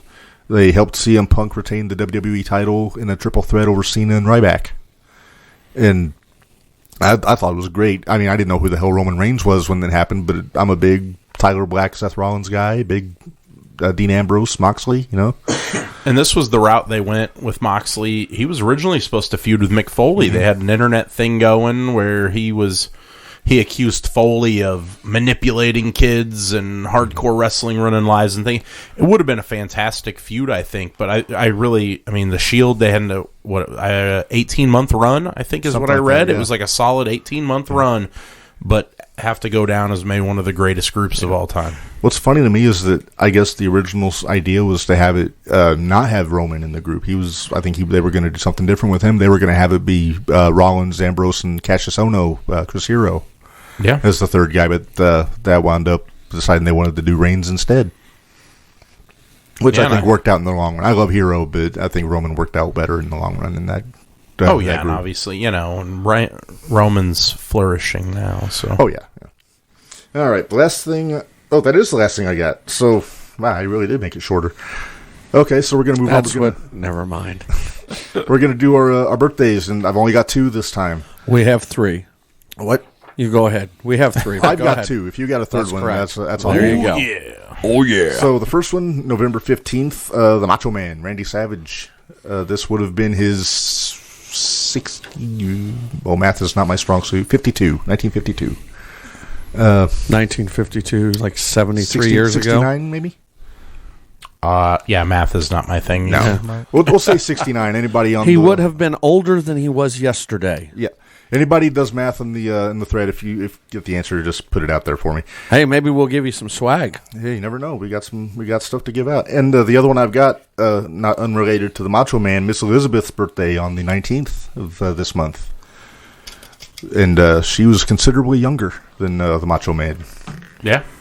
Liz is somebody who deserves a Hall of Fame nod. I would say so. I agree. Yeah. I'm surprised that hadn't. And we talked about that earlier, but that's something I definitely want to talk about in a future episode. Is Hall of Fame worthy. Oh, we'll definitely get there. And you mentioned Bundy earlier. That's one of my big ones too. Yeah.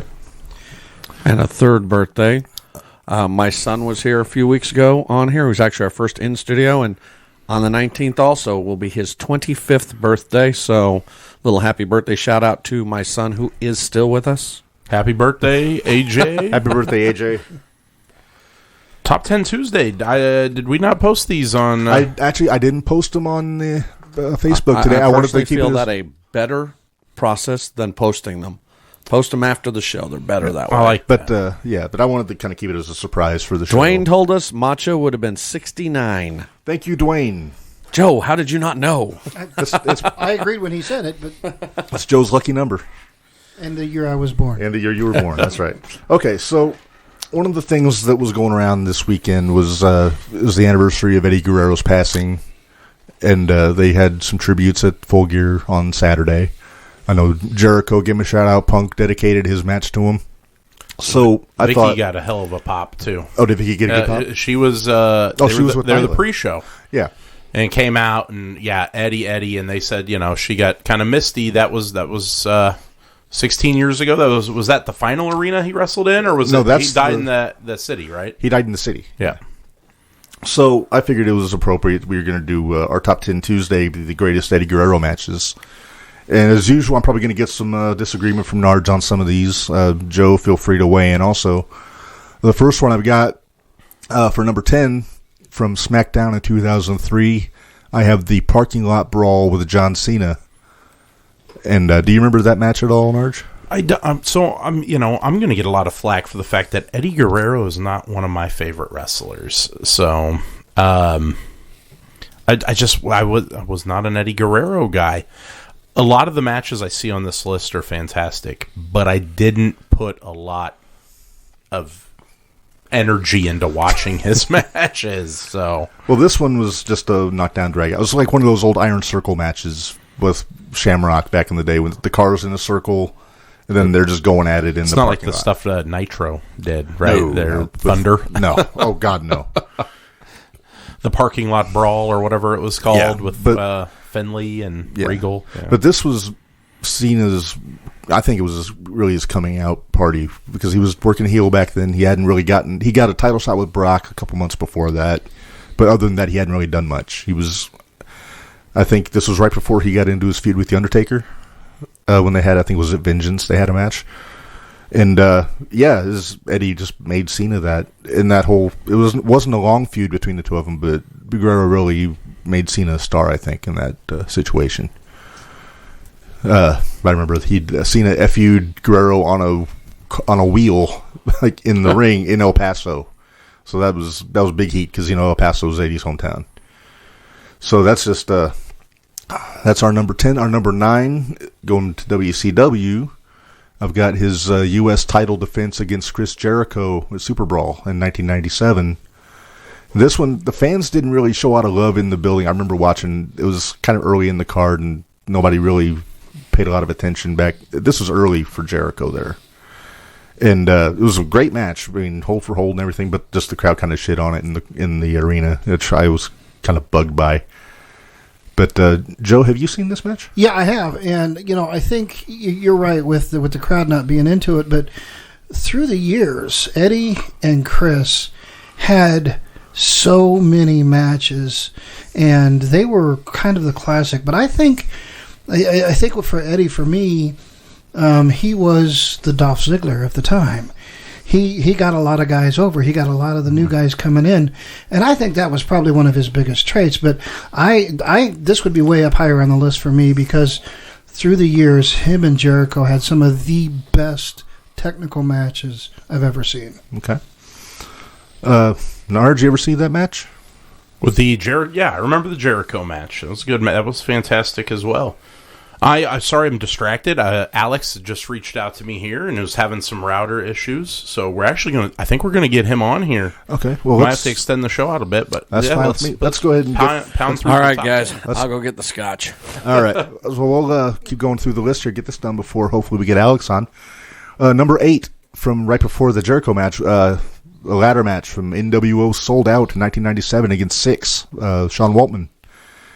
I thought was a great match. You didn't see a lot of ladder matches in WCW in the mid-90s. No, and Six didn't have a whole lot of matches while he was in WCW, and this was one of the ones that stood out. I remember this one. So yeah, I mean, and I love, I don't know if you've seen Sold Out, Joe, but it was Bischoff and DiBiase on commentary. It was an NWO show, and they were putting over how Scott Hall had taught Wallman everything there was to know about ladder matches. So they kind of played up his history with ladder matches. Yeah, and I was going to say, who out there that's listening, remembers Six? Oh, man, he was so good. I say Sean Waltman probably did almost as much as Pillman for putting light heavyweight wrestling on the map in North America. I'm a huge Pillman fan too, but yeah. How many just regular watchers can remember Brian Pillman? Right, and Pillman actually is an honorable mention on this list. He's a huge piece of this show, though. Yeah, we talk about him all the time. Yeah. All right, number 7, and I think you'll probably remember this one. No Mercy 2005, Eddie Guerrero's last pay-per-view match against Batista for the world title. yeah, And Batista got the win, but man, it was a good match. It was Eddie still kind of on the tail end of his last heel run, And the story was that Batista said if he cheated, because, cheat to win, like cheat and steal, that he was going to kill him. And so Guerrero kept teasing that he was going to cheat the entire match. Never did. It wound up being a clean match, but it was just so well done. And the good psychology, which is really lacking these days. Not a lot of psychology anymore. Number 6, Judgment Day 2002. And I had to pick between a few of these with matches he had with Rob Van Dam. But this is the one that I settled on because it was my favorite. Because they also had a ladder match on Raw, but it kind of got muddied because a fan ran over, he jumped the rail and went and knocked Guerrero off the ladder at one point. So I kind of disqualified that match. But you gotta love Frog Splash to Frog Splash. Oh, yeah. I mean, come on. That was the whole story of the match. Those two. And Eddie wound up cheating, pinned him with feet in the ropes, just dirty, but he was so good. The mullet was glorious back then. Oh, yeah. Well, between the mullet and the whole 80s Van Dam, come on. Yeah. Van Dam was one of my favorites back then, too. I mean, Who just said the mullet was glorious? That was me. Mullets are now still glorious.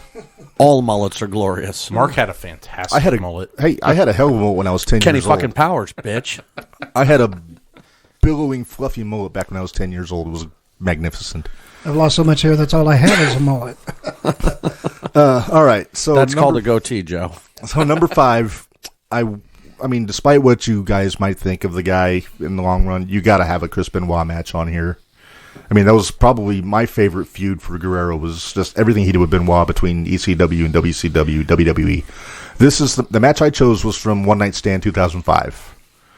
It was Eddie just getting into his heel run. He was doing the stuff with Ray, have the custody match with SummerSlam. That's neither here nor there. But they just had a hold for hold straight wrestling match on the ECW One Night Stand show, and the crowd just ate it up with a spoon. You may think I'm crazy, but I'm a huge Benoit fan. Oh, so am I. I mean, think it was Benoit, wrestling. For me, it was your lead from GCW. They seem like the same kind of person to me. In the ring. Yeah, in the ring, not outside the ring. Yeah, not outside of the ring. But yeah, like I said, despite what you feel about Benoit personally, I mean, there were not a lot of people better than him in the ring. Narge, you were a big fan of the One Night Stand show, I remember you telling me. That's one of the best pay-per-views, I think, of all time, top to bottom. That was just an awesome show. And how do you not have that match? So, I mean, that's just the tip of the iceberg. I mean, you had Benoit. You had Masato Tanaka and Awesome had a match. It was just a real barn burner on that show. Yeah. Sandman and Dreamer against the Dudleys was the main event. Oh, yeah, you got the flaming table. I mean, it was awesome. Yeah, got the big pull apart at the end with Taz showing up. That was my big thing because I'm a big Taz guy. So, moving on, number 4, we're going to the When Worlds Collide pay-per-view in 1994. It's not even a WCW official show. You're shaking your head at me, Joe. You probably haven't seen this. It's a tag match. Him and the Love Machine, Art Barr, the late great Art Barr, might know him as Beetlejuice in WCW, against Octagon and El Hijo del Santo. It was a mask versus hair match. If Santo and Octagon lost, they would lose their mask. If Barr and Guerrero lost, they would be shaved bald in the ring. And as you can imagine, the heels, the Los Gringos Locos, as they were called, Barr and Guerrero took the fall, and the hair went adios in that match. That's one. I definitely did not see that one. Oh man, I'm gonna try to find it on YouTube, and man, it's so good. I mean, those Art are Barr, not the kind of shaving videos Joe knows about. That's true. But just to put it in perspective, Joe, Art Barr is the guy that invented the frog splash. Nice. And he did full froggy. He didn't just do the tight one like Guerrero does. And yes, I know what I said, Marco. Be quiet. I didn't say a thing. I know what you're thinking. All right, so I'm going to move on before Marco catches on. Oh, I caught on. I just didn't say anything. Number three. No Way Out 2004. That's his shining moment. It's the night he defeated the Beast for the WWE title. This is the one that stands out to me the most. The old Cow Palace in San Francisco. Who assisted him that night, Mark? You remember? That was Goldberg. That's right. Goldberg. I'm sorry, did you call him Oldberg, Joe? Yeah, you said that. No, I don't think so. But no, it was a good match. I mean, Brock just dominated most of the match. And then he made a mistake, and Eddie capitalized on it. Then, Goldberg got squirrely and intervened. Man, I remember how hot the crowd was when he hit man. the frog splash. I mean, that place unglued. Oh, yeah. And then there's just a celebration afterwards holding up the flag and the title. I think Mondo was in the audience, his brother, and his mother was in the audience. Yeah, I think it's one of his personal best moments. Oh, absolutely. Yeah. All right, number 2, this is the only ECW match on the list. His final match in ECW, 2 out of 3 falls with Dean Malenko. Do you remember that one there? Yeah, definitely. That I think this is actually one of the most remembered matches from the ECW locker room. A lot of guys point to this one match as kind of being the turning point. Even though these guys were leaving, they proved that this was a style that could be worked in ECW. Yep, no weapons, no bullshit, just technical wrestling, which was very rare in ECW back then. I mean, you had your Benoits and your Jerichos there, but this was just a clinic. I mean, I think that was one of the... Eddie didn't start doing the frog splash until he got the ECW. And then, Malenko's got... He was the man of 1,000 holds before they were calling him the man of 1,000 holds. But, no, I mean, just this... If there was a perfect wrestling match anywhere in the world, I think this might be it. It was. You mentioned the frog splash. I know we talked that Jericho did his version at Full Gear, and it was maybe the worst frog splash I've ever saw in my life. Didn't you do a frog splash? I did, and it was awesome. I was right up there. I was probably number 2. It was Eddie Guerrero and then me. So was your frog splash better than your blockbuster? Yeah. New guy here. What the fuck's a frog splash? I mean, I could probably figure it out, but tell me specifically.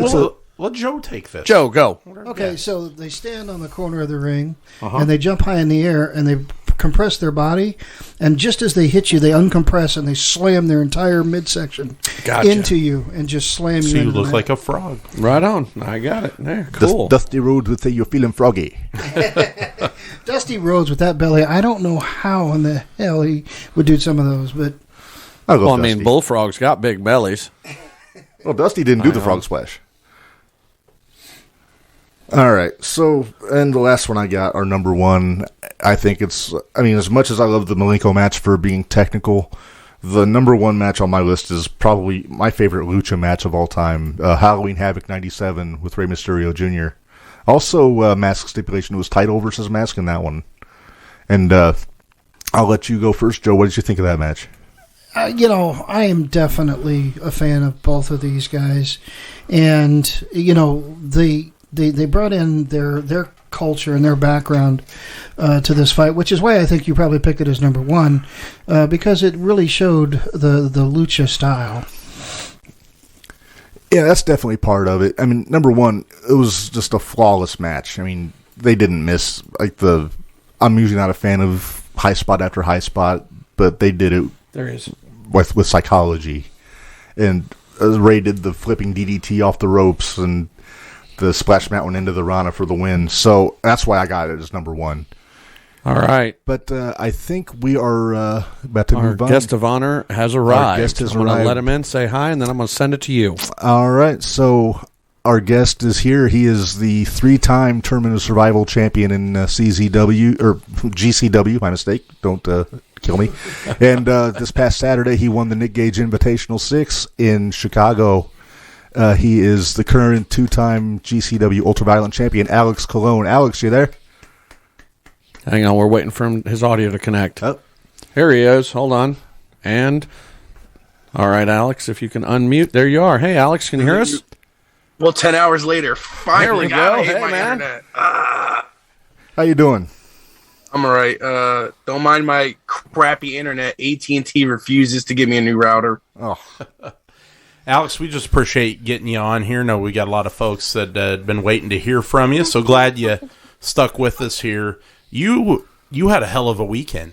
Yeah. I watched you Friday night. I watched you Saturday night. We all did. Kind of run us through. I mean, how are you feeling today? I guess that's a good question to ask. Like death. Yeah, I have a pretty bad cut on the top of my head. I should have got stitches, but I used sterile strips, so I just kind of closed it up. So it looks like it's kind of healing. I'm not really sure. I'll find out in like the next day or so to see if it heals back up. And then I have like, no, I'm not really too bad off. I have like one other cut near my nose, which isn't that bad. But, other than that, really, I think I'm fine. I thought I had a cut on my hand during my first round match, but that was just a piece of glass I wrestled with in my hand for like 3 rounds. Oh, wow. That kind of sucked. Yeah, I remember watching you. I see that. And we were talking earlier. We watched a little bit of the highlights. You were not the only one that came out injured. We saw Schlack earlier he got quite a few cuts on his arm. I know Mr. Lauderdale even came out and told him, he said, "Don't die out here." So yeah. you guys, kudos to you.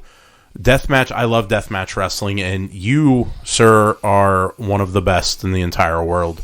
Not only from a deathmatch perspective, but you mix it in with technical wrestling as well, and I think that's where a lot of respect comes from. That, I was researching and doing a lot today, and just the amount of love that you get from your peers out there, pretty incredible. So, again, thank you for doing what you do. I think we all appreciate that. We are fans. But what I want to ask you, Alex, is how did you get into the business? Why deathmatch wrestling? Has it always been deathmatch wrestling, or was there, how did you get in? How did you get your start? Oh, when I was backyarding, I guess death matches were originally kind of what me and a lot of the guys I backyarded with at the time kind of wanted to get into. And when we got into training, that just kind of changed. It was really pushed upon us to learn how to wrestle before deciding if we wanted to do death matches. Obviously, we were pushed towards not letting John Zandig know that we wanted to do death matches, because then we would have kind of been pushed into that without learning the gravity of the understanding of wrestling and holds and stuff. So I kind of pushed that thought aside and focused on the wrestling aspect, and then ended up focusing on it for about 10 years. And then Danny Havoc was kind of the guy to convince me to give deathmatch wrestling a shot. So that was kind of what I did. And he knows that at perfect time where I was kind of thinking about quitting, and nothing was working out for me. And I gave death matches a shot, and it seemed to really I seemed to do well in them. I seem to kind of do great in that environment, so to speak. I mean, I guess I think I do. I'm pretty hard on myself in my own matches. So if there's anyone harder on themselves, it's going to be me.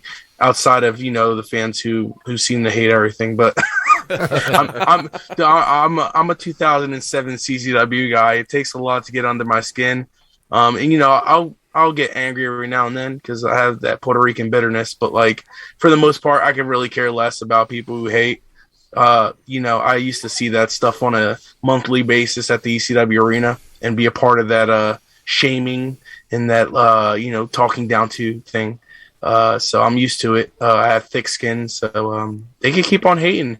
At the end of the day, it kind of makes me feel good. I must be doing something that's just angering people that they hate to see me win. But all I do is win. So you're doing your job. I follow you on Twitter, and you've got a great personality and a great outlook on there. And I see, you've addressed the haters a few times, but it's always a positive reaction. I think you feed off of that, and I love it. You mentioned CZW. That's how you began. It looks like, I was looking on the internet today. You maybe more matches at CZW than any other company. Is that correct? Is that? Yeah. I was there for 10 years, 10, 11 years of my wrestling career. So primary amount of matches were there. And it was especially when I lived in New Jersey. And then when I moved to Ohio, I started to spread out a lot more. And that's where I like to say that I really learned how to wrestle is when I moved to the Midwest, because in the East Coast is very fast tempo, very spot driven. And then when I moved to the Midwest, it was a lot more crowd, working with the crowd, trying to get crowd reactions and learning the hold for hold style, learning to work on the fly and things like that. So it forced me to be more all-around wrestler outside of just knowing spots and just pacing and stuff. So I mean, it was a great education. But yeah, that's pretty much why most of my matches were in CZW. It was just, where I was and, just catering to the promotion and trying to make sure that I kind of was a CZW guy at the time. And, eventually I branched out. Yeah, you've worked quite a few companies. Most recently, I think GCW, it's really taken off. We all agree here. We talk about GCW every week on the show. We really feel you are the third brand out there.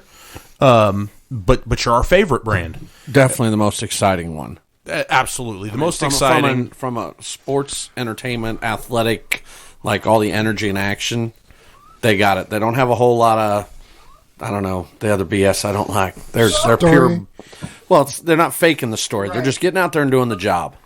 So my question for you ultimately is, how did you link up with GCW? Is it because of Brett Lauderdale? I know Brett started with CZW as a referee, right? And then, he's kind of doing the GCW thing. Was there something else, or is that kind of what led you there? Well, I think Danny Havoc was someone who spoke up for me at the time, because if anyone can remember, like, me and him kind of had that mini feud towards the end of our little foray in CZW right before he retired. And GCW was kind of like on the verge at that point. And I think he just kept putting my name out there. And eventually Brett was one of the guys who just gave me an opportunity. And I had a match with G-Raver there at the Howe building. And from what I remember, I think somebody said that he said, like, oh, man, Clone's out there trying to get a job. And it's like, yeah. So that match, I think, kind of impressed him to some degree.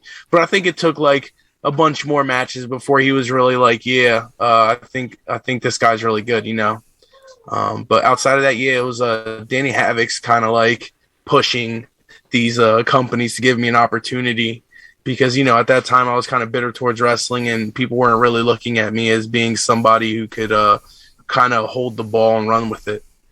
Well, and I think, what's awesome, I was looking earlier, PWI ranking, I don't know how much pro wrestlers put into the PWI ranking, but so in 2020 you were 428.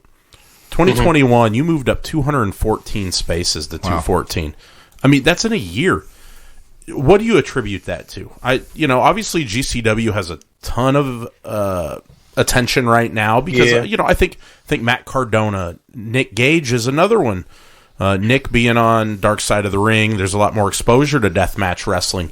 Is that a factor? Is there other things? I mean, what do you think? Obviously, it's your work rate that, you're just getting better and better. Like you said, you critique yourself. So what do you think has made this, deathmatch wrestling, this maybe the most popular it's been in a long time? Yeah, I think it's the exposure. That to me is how PWI works, at least in my mind. It's how much exposure you're getting to the masses, not even just the hardcore or the diehards. It's like the general population for the most part. Because like, how else could you explain going 200 spots ahead? It makes no sense. But like, that's just, I feel like that's the way that whole thing works, is just like popularity and kind of like what's catering to the masses. And as you guys said, like, GCW is the third brand, so a lot of people are pretty much paying attention to GCW. So I feel like if you're a player in GCW at this moment, especially this year, a lot of GCW guys were very high ranked in the PWI. So it only kind of makes sense, you know what I mean? Oh yeah, absolutely. Just some of the names that are on that list. We're huge Mance Warner fans. Shout out to Mance. We hope he gets better soon.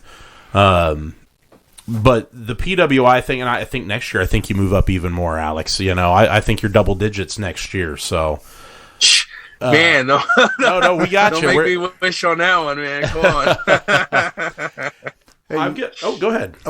Alex, we got some listeners on the live feed, and we got a couple questions for you. Okay. Our buddy Jonathan Mayer sent a question. He just started listening. He can't call in, he said, unlike last time.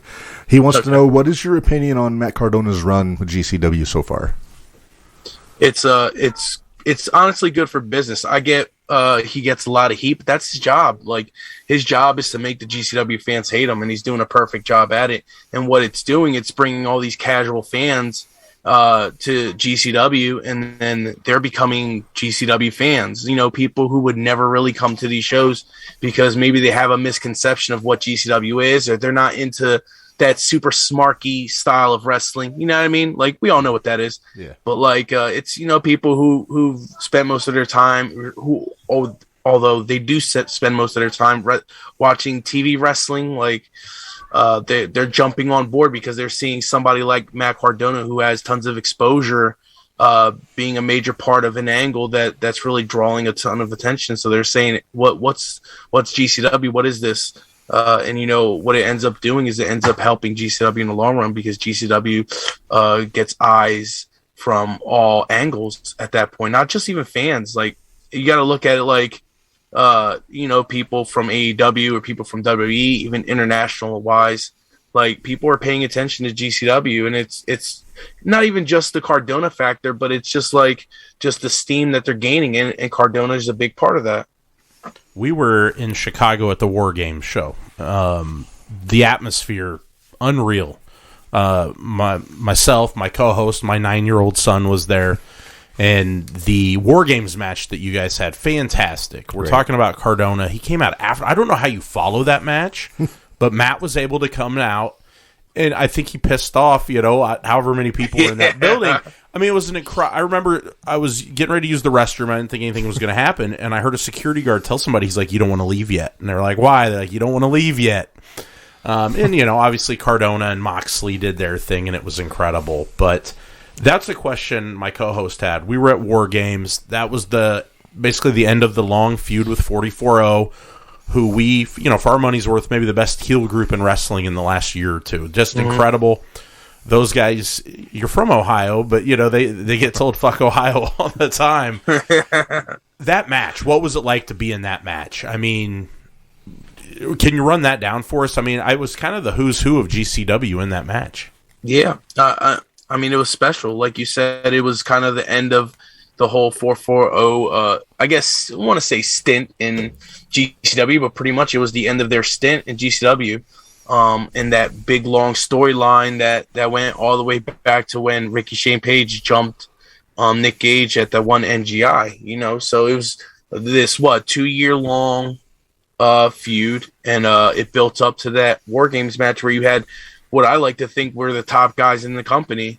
You know, me, Nick Gage, Second Gear Crew, and then you had the 440 guys, everybody who's kind of been positioned to be showcased at some point during those 2 years in GCW. So, I mean, it was a big deal. And how many times do you really see War Games matches of that magnitude where you have an actual 2 rings and 2-ring cage? Like, you barely ever see that. And then the crowd that was there, like the atmosphere adds to the story just as much. And it's like all these factors make into a special moment. And then, you know, I remember AJ Gray and a couple of the other Second Gear Crew guys at the end of the match were saying, man, this is a special moment. Even Brett Lauderdale came out when we were working into the crowd at the end of the match and mentioned it, soak it in, take it in, guys. This is a special moment. And it was.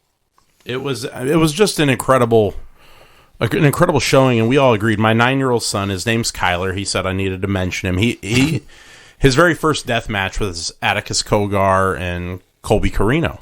And now, after seeing you're his favorite deathmatch wrestler. He's like, Dad, this guy's crazy. And he means that in a good way. Yeah. But we were there that night, and it was... we were by the entrance when you guys came out. And, you know, Nick, just the atmosphere, the music. You come out, you've got the Tupac.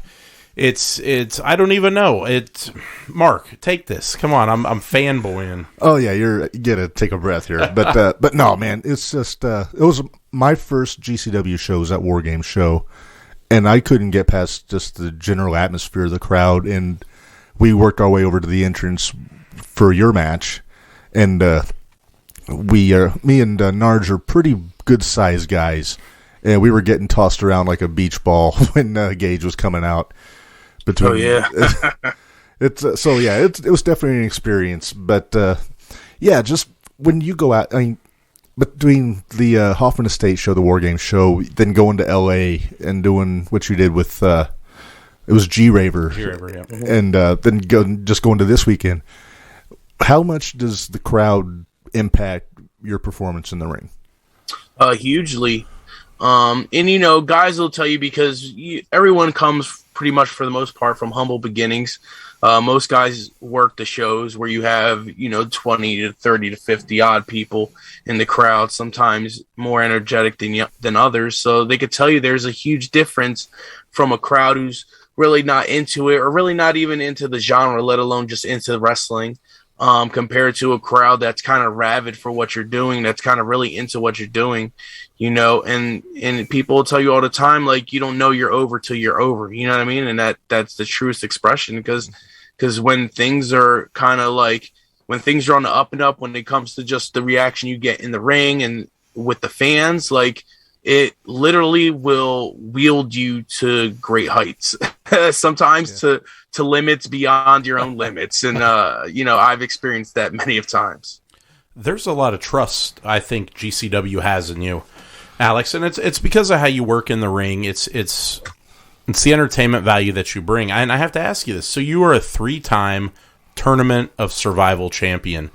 That's almost unheard of in wrestling, for somebody to win the same tournament year after year after year. And I alluded earlier, I said it'd be like Bret Hart winning the King of the Ring 3 years in a row. People would have complained about that, but when you win, there's no complaints. I see it. They just, people feed off. I think they want you to win. You know, it's almost like, I mean, you're the king of the tournament. So even this weekend, same thing. I'll be honest. I thought this was going to be Atticus Kogar's weekend, and Mark told me, he said, no, it's Alex is winning this. And when Kogar went out, I said, he's going to win this damn thing.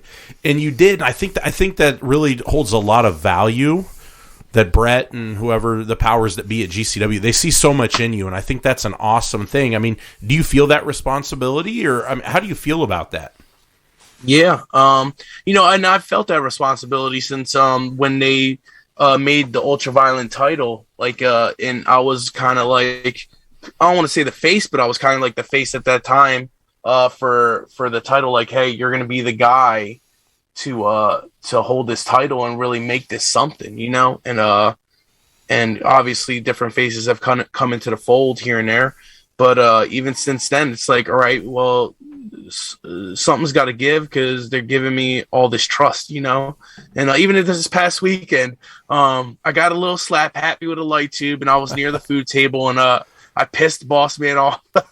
Brett got a little pissed at me about it. He was like, I have all this trust in you. I need you to, like, you know what I mean, like, be aware of your surroundings and chill out sometimes, because you're not realizing, dude, there's like, you're like doing exactly what I don't want you to do. Like, I have a lot of trust in you, and I trust you to make the right decisions. So, and he said I was a locker room leader, which meant a lot to me. It's like, I don't see myself as that, even though I've been around the game for a while.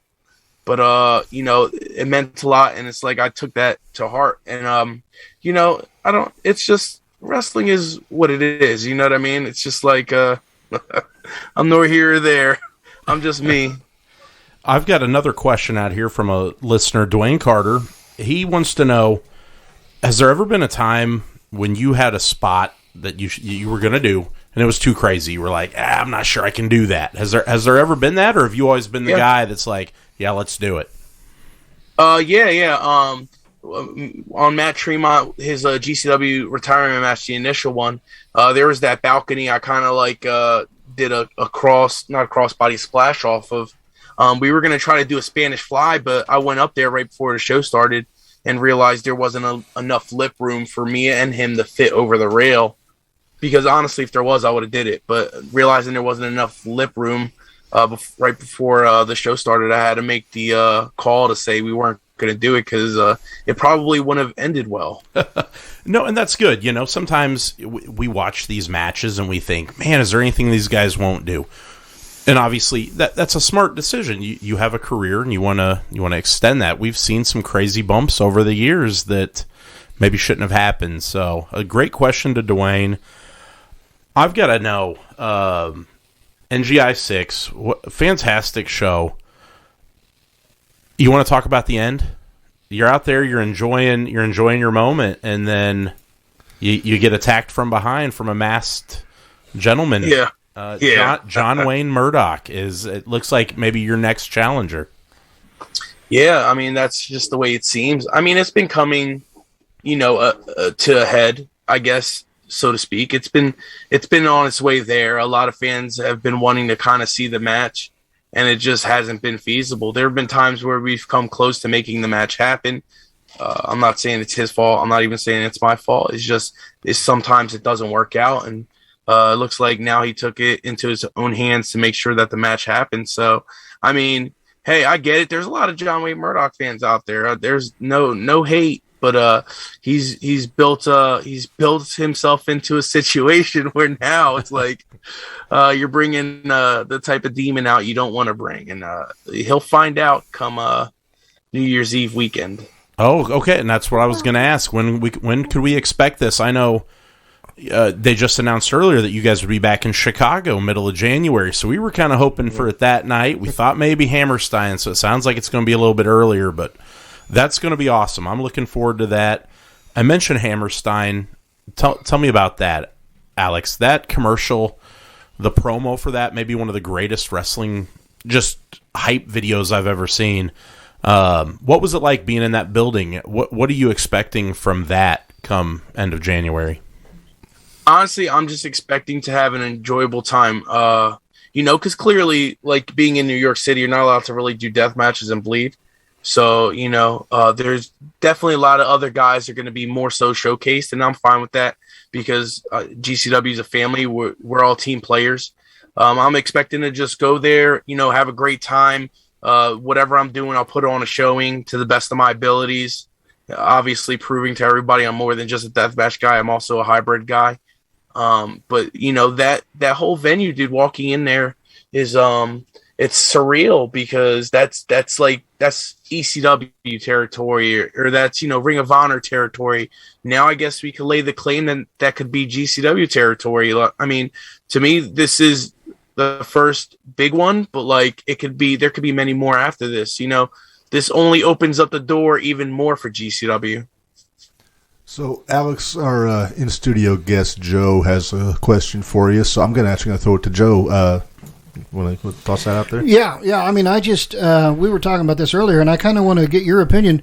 Where do you see GCW going from here? What's your future? What's the future of the company? That's a great question. And if I was Brett Lauderdale, I'd be able to give you that answer. I don't know. You see them running into Hammerstein. To me, the only feasible way to go is to run bigger venues. And I mean, it's hard to say that sometimes because you have to run smaller markets and build these smaller markets. But they ran Detroit two times right now, and they're getting ready to run a bigger building in Detroit the next time they head out there. So I mean, it's only growing, but they understand that they have to run bigger venues and expand beyond that. Will they ever be a TV product? I don't know. I mean, there's never say never, as I like to say. Streaming services are real big nowadays. I've been waiting for a company to kind of get on a streaming service radar of some sort. So, I mean, you never know, that could happen. The possibilities are endless. GCW is still growing. I don't know what you guys see, but I don't kind of see it on the downswing yet. So we got some time, man, to make some dreams happen. Well, I mean, it's definitely climbing. I mean, I'm not the wrestling guru, and I even know who it is, so... Well, and that's something I was saying. I would love to see you guys like on some kind of pay-per-view type, what did I say, HBO Max or Paramount right now they get Plus on a Fight TV, I think is their big one, right? Yeah. Fight? Yeah, somewhere where we could keep that, the deathmatch stuff going. Right. Yeah. So, Alex, my question for you is, you've proven your tournament tested in GCW with the Tournament of Survival, the NGI. How different is something like that? I mean, obviously it's death matches, but how different is it going to that as opposed to like when you won the best of the best in CZW? The amount of wear and tear your body takes, that I'm just trying to figure out my wording. The amount of wear and tear your body takes in the deathmatch tournament is literally times 200 compared to a regular tournament. And even the regular tournament, in my eyes, is more about maybe cardio, and then it really falls under the lines of exhaustion sometimes, because it really is a test of survival of the fittest. When it comes to like death matches, to me, it's more than just that. It's more than just exhaustion. It's physical. It's pain tolerance. there's a lot that goes into deathmatch tournaments compared to a regular tournament. I'm not downplaying, technical wrestling tournaments or stuff, and that it's understandable because I've seen some of that Shudo stuff. It's pretty physical, but like, get cut up a bunch in 3 rounds and get some bad gashes and keep going, and then you'll be able to tell me the difference between the two types of styles of tournaments. Right on. Hey, you mentioned earlier, I got a couple of things that touching on things you've said while we've been sitting here talking. In New York City or New York State, you guys can't do the death matches because there's no blood allowed. Is that Did I hear that correctly? Yes. Is this a common concern nationwide, or is it just small locales? Or it just depends on what the state athletic commissions allow. Like, one thing I always point out too, I'm like, there's a way for you to do death matches to where it probably could be viewed on TV, and as we know, AEW has dabbled in it, so it is possible to be done.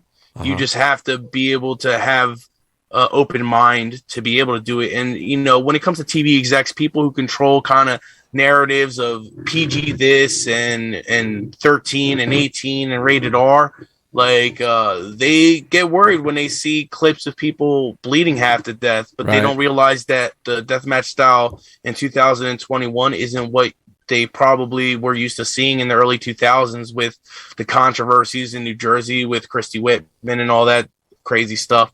It's deathmatching has evolved into a style where we do incorporate more wrestling and we incorporate psychology as well. So it's more than just about weapons and people beating each other up with weapons. I mean, shock factor is always going to be there, but I do feel like personally there is a way it could be catered to the mass markets, and there is a way it could be represented on some sort of streaming or television program where it doesn't detract all the casuals. Right on. All right, I got 2 more for you, then I'm going to throw it back to Narge, all right? Number 1, what is the worst injury, most debilitating injury you've had during your career doing this that, have you had a really bad one, or has it been just puncture wounds? Yeah, pretty much for the most part, puncture wounds. Obviously, there have been times where I've had, bad pieces of glass stuck in me, and they've been in there. I even have some that are now still stuck in my hands and stuff, and there's really not much I could do about it. For the most part, it has been wounds. It hasn't been anything too crazy. After my match with Danny Havoc, I had a pretty bad one on my hand and the back of my head, and sitting in the hospital for about 8 hours. I went into shock at some point, but they managed to hook me up to IVs and stuff, and make sure I didn't have any bad liver shutdown and stuff. But outside of that, just the normal stuff that most deathmatch guys have is kind of what I've been through. I always worry that somebody's going to seriously injure their neck the way you guys come down on each other and things. That has not been a concern? No, I mean, that's regular wrestling in general, though. That's not even just death matches. Like, you see some of these 1990 All Japan matches, and these dudes are dropping each other on their necks full throttle. So, I mean, granted, it's a little bit more turned up sometimes when there's a light tube stuck in the back of somebody's neck. Right. To me, sometimes that's no different than a regular wrestling match.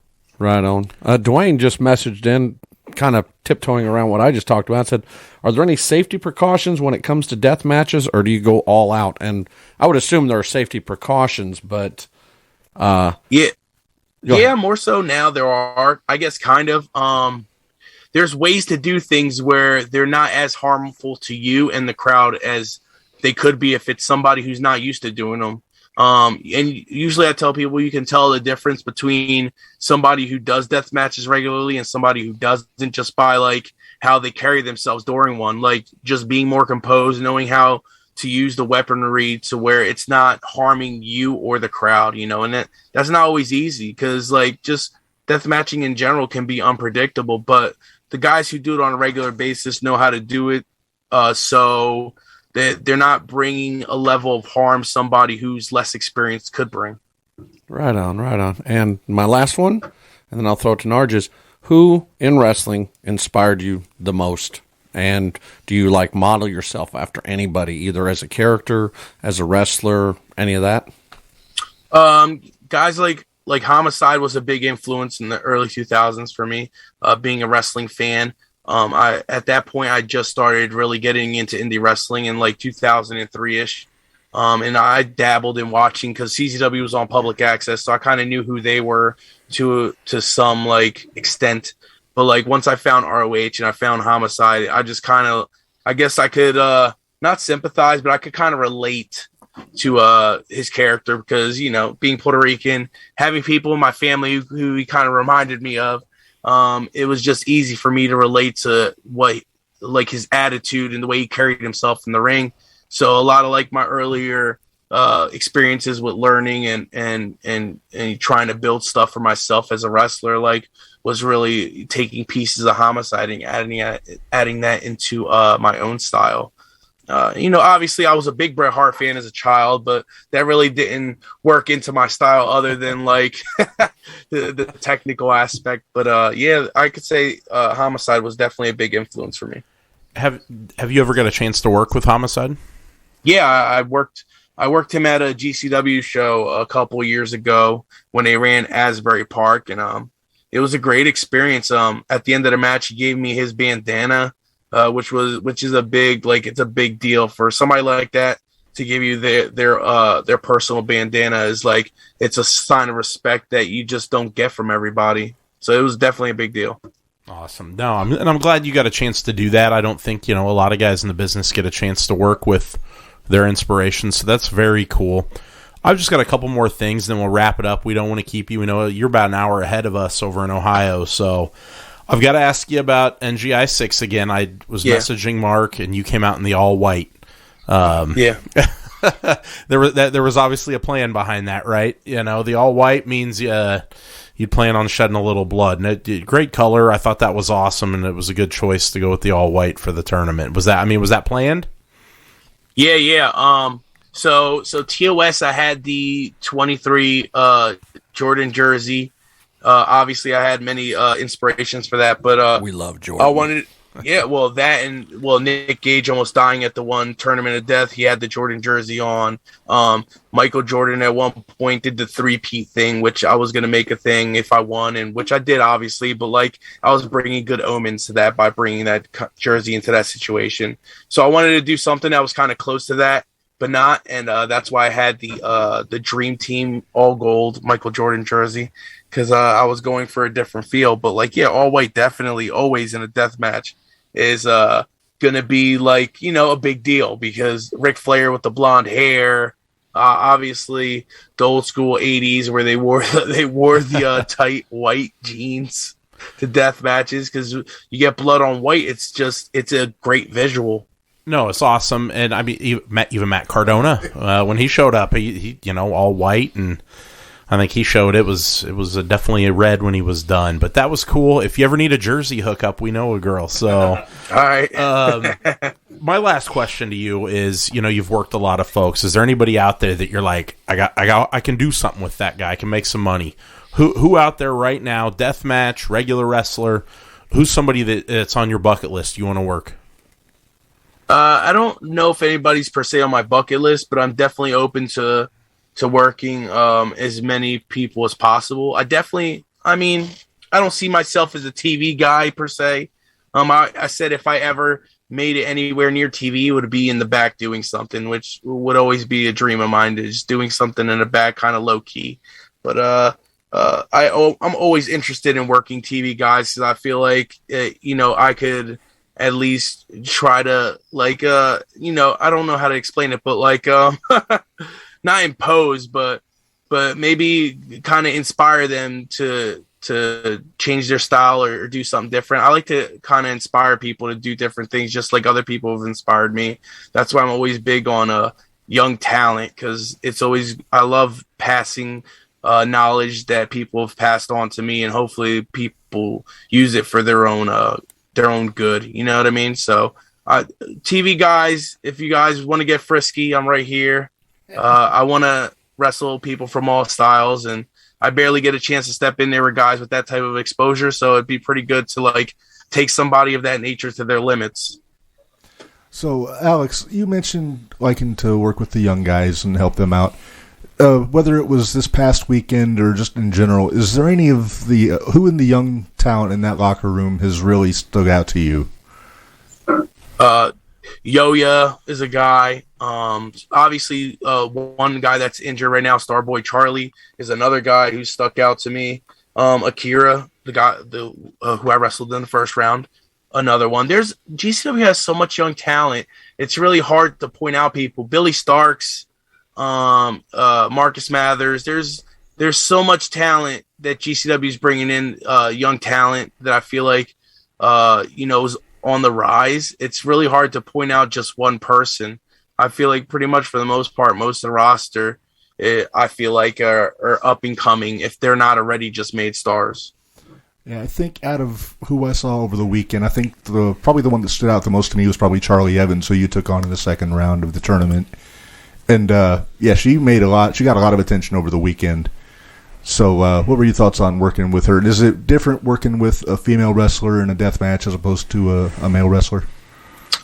I don't think so. I think nowadays, like, the playing field is pretty even for the most part. Like, I've wrestled women that are just as tough as men. So, I mean, I don't never put it in that realm of anybody's better than anybody, because people could show up with their A game any given Sunday. And I mean, she proved it. Like I didn't watch her first round match, but I heard it wasn't as smooth as it could have been. So we went in there and made sure we put together something that was going to, be beneficial for both of us and make us both look good.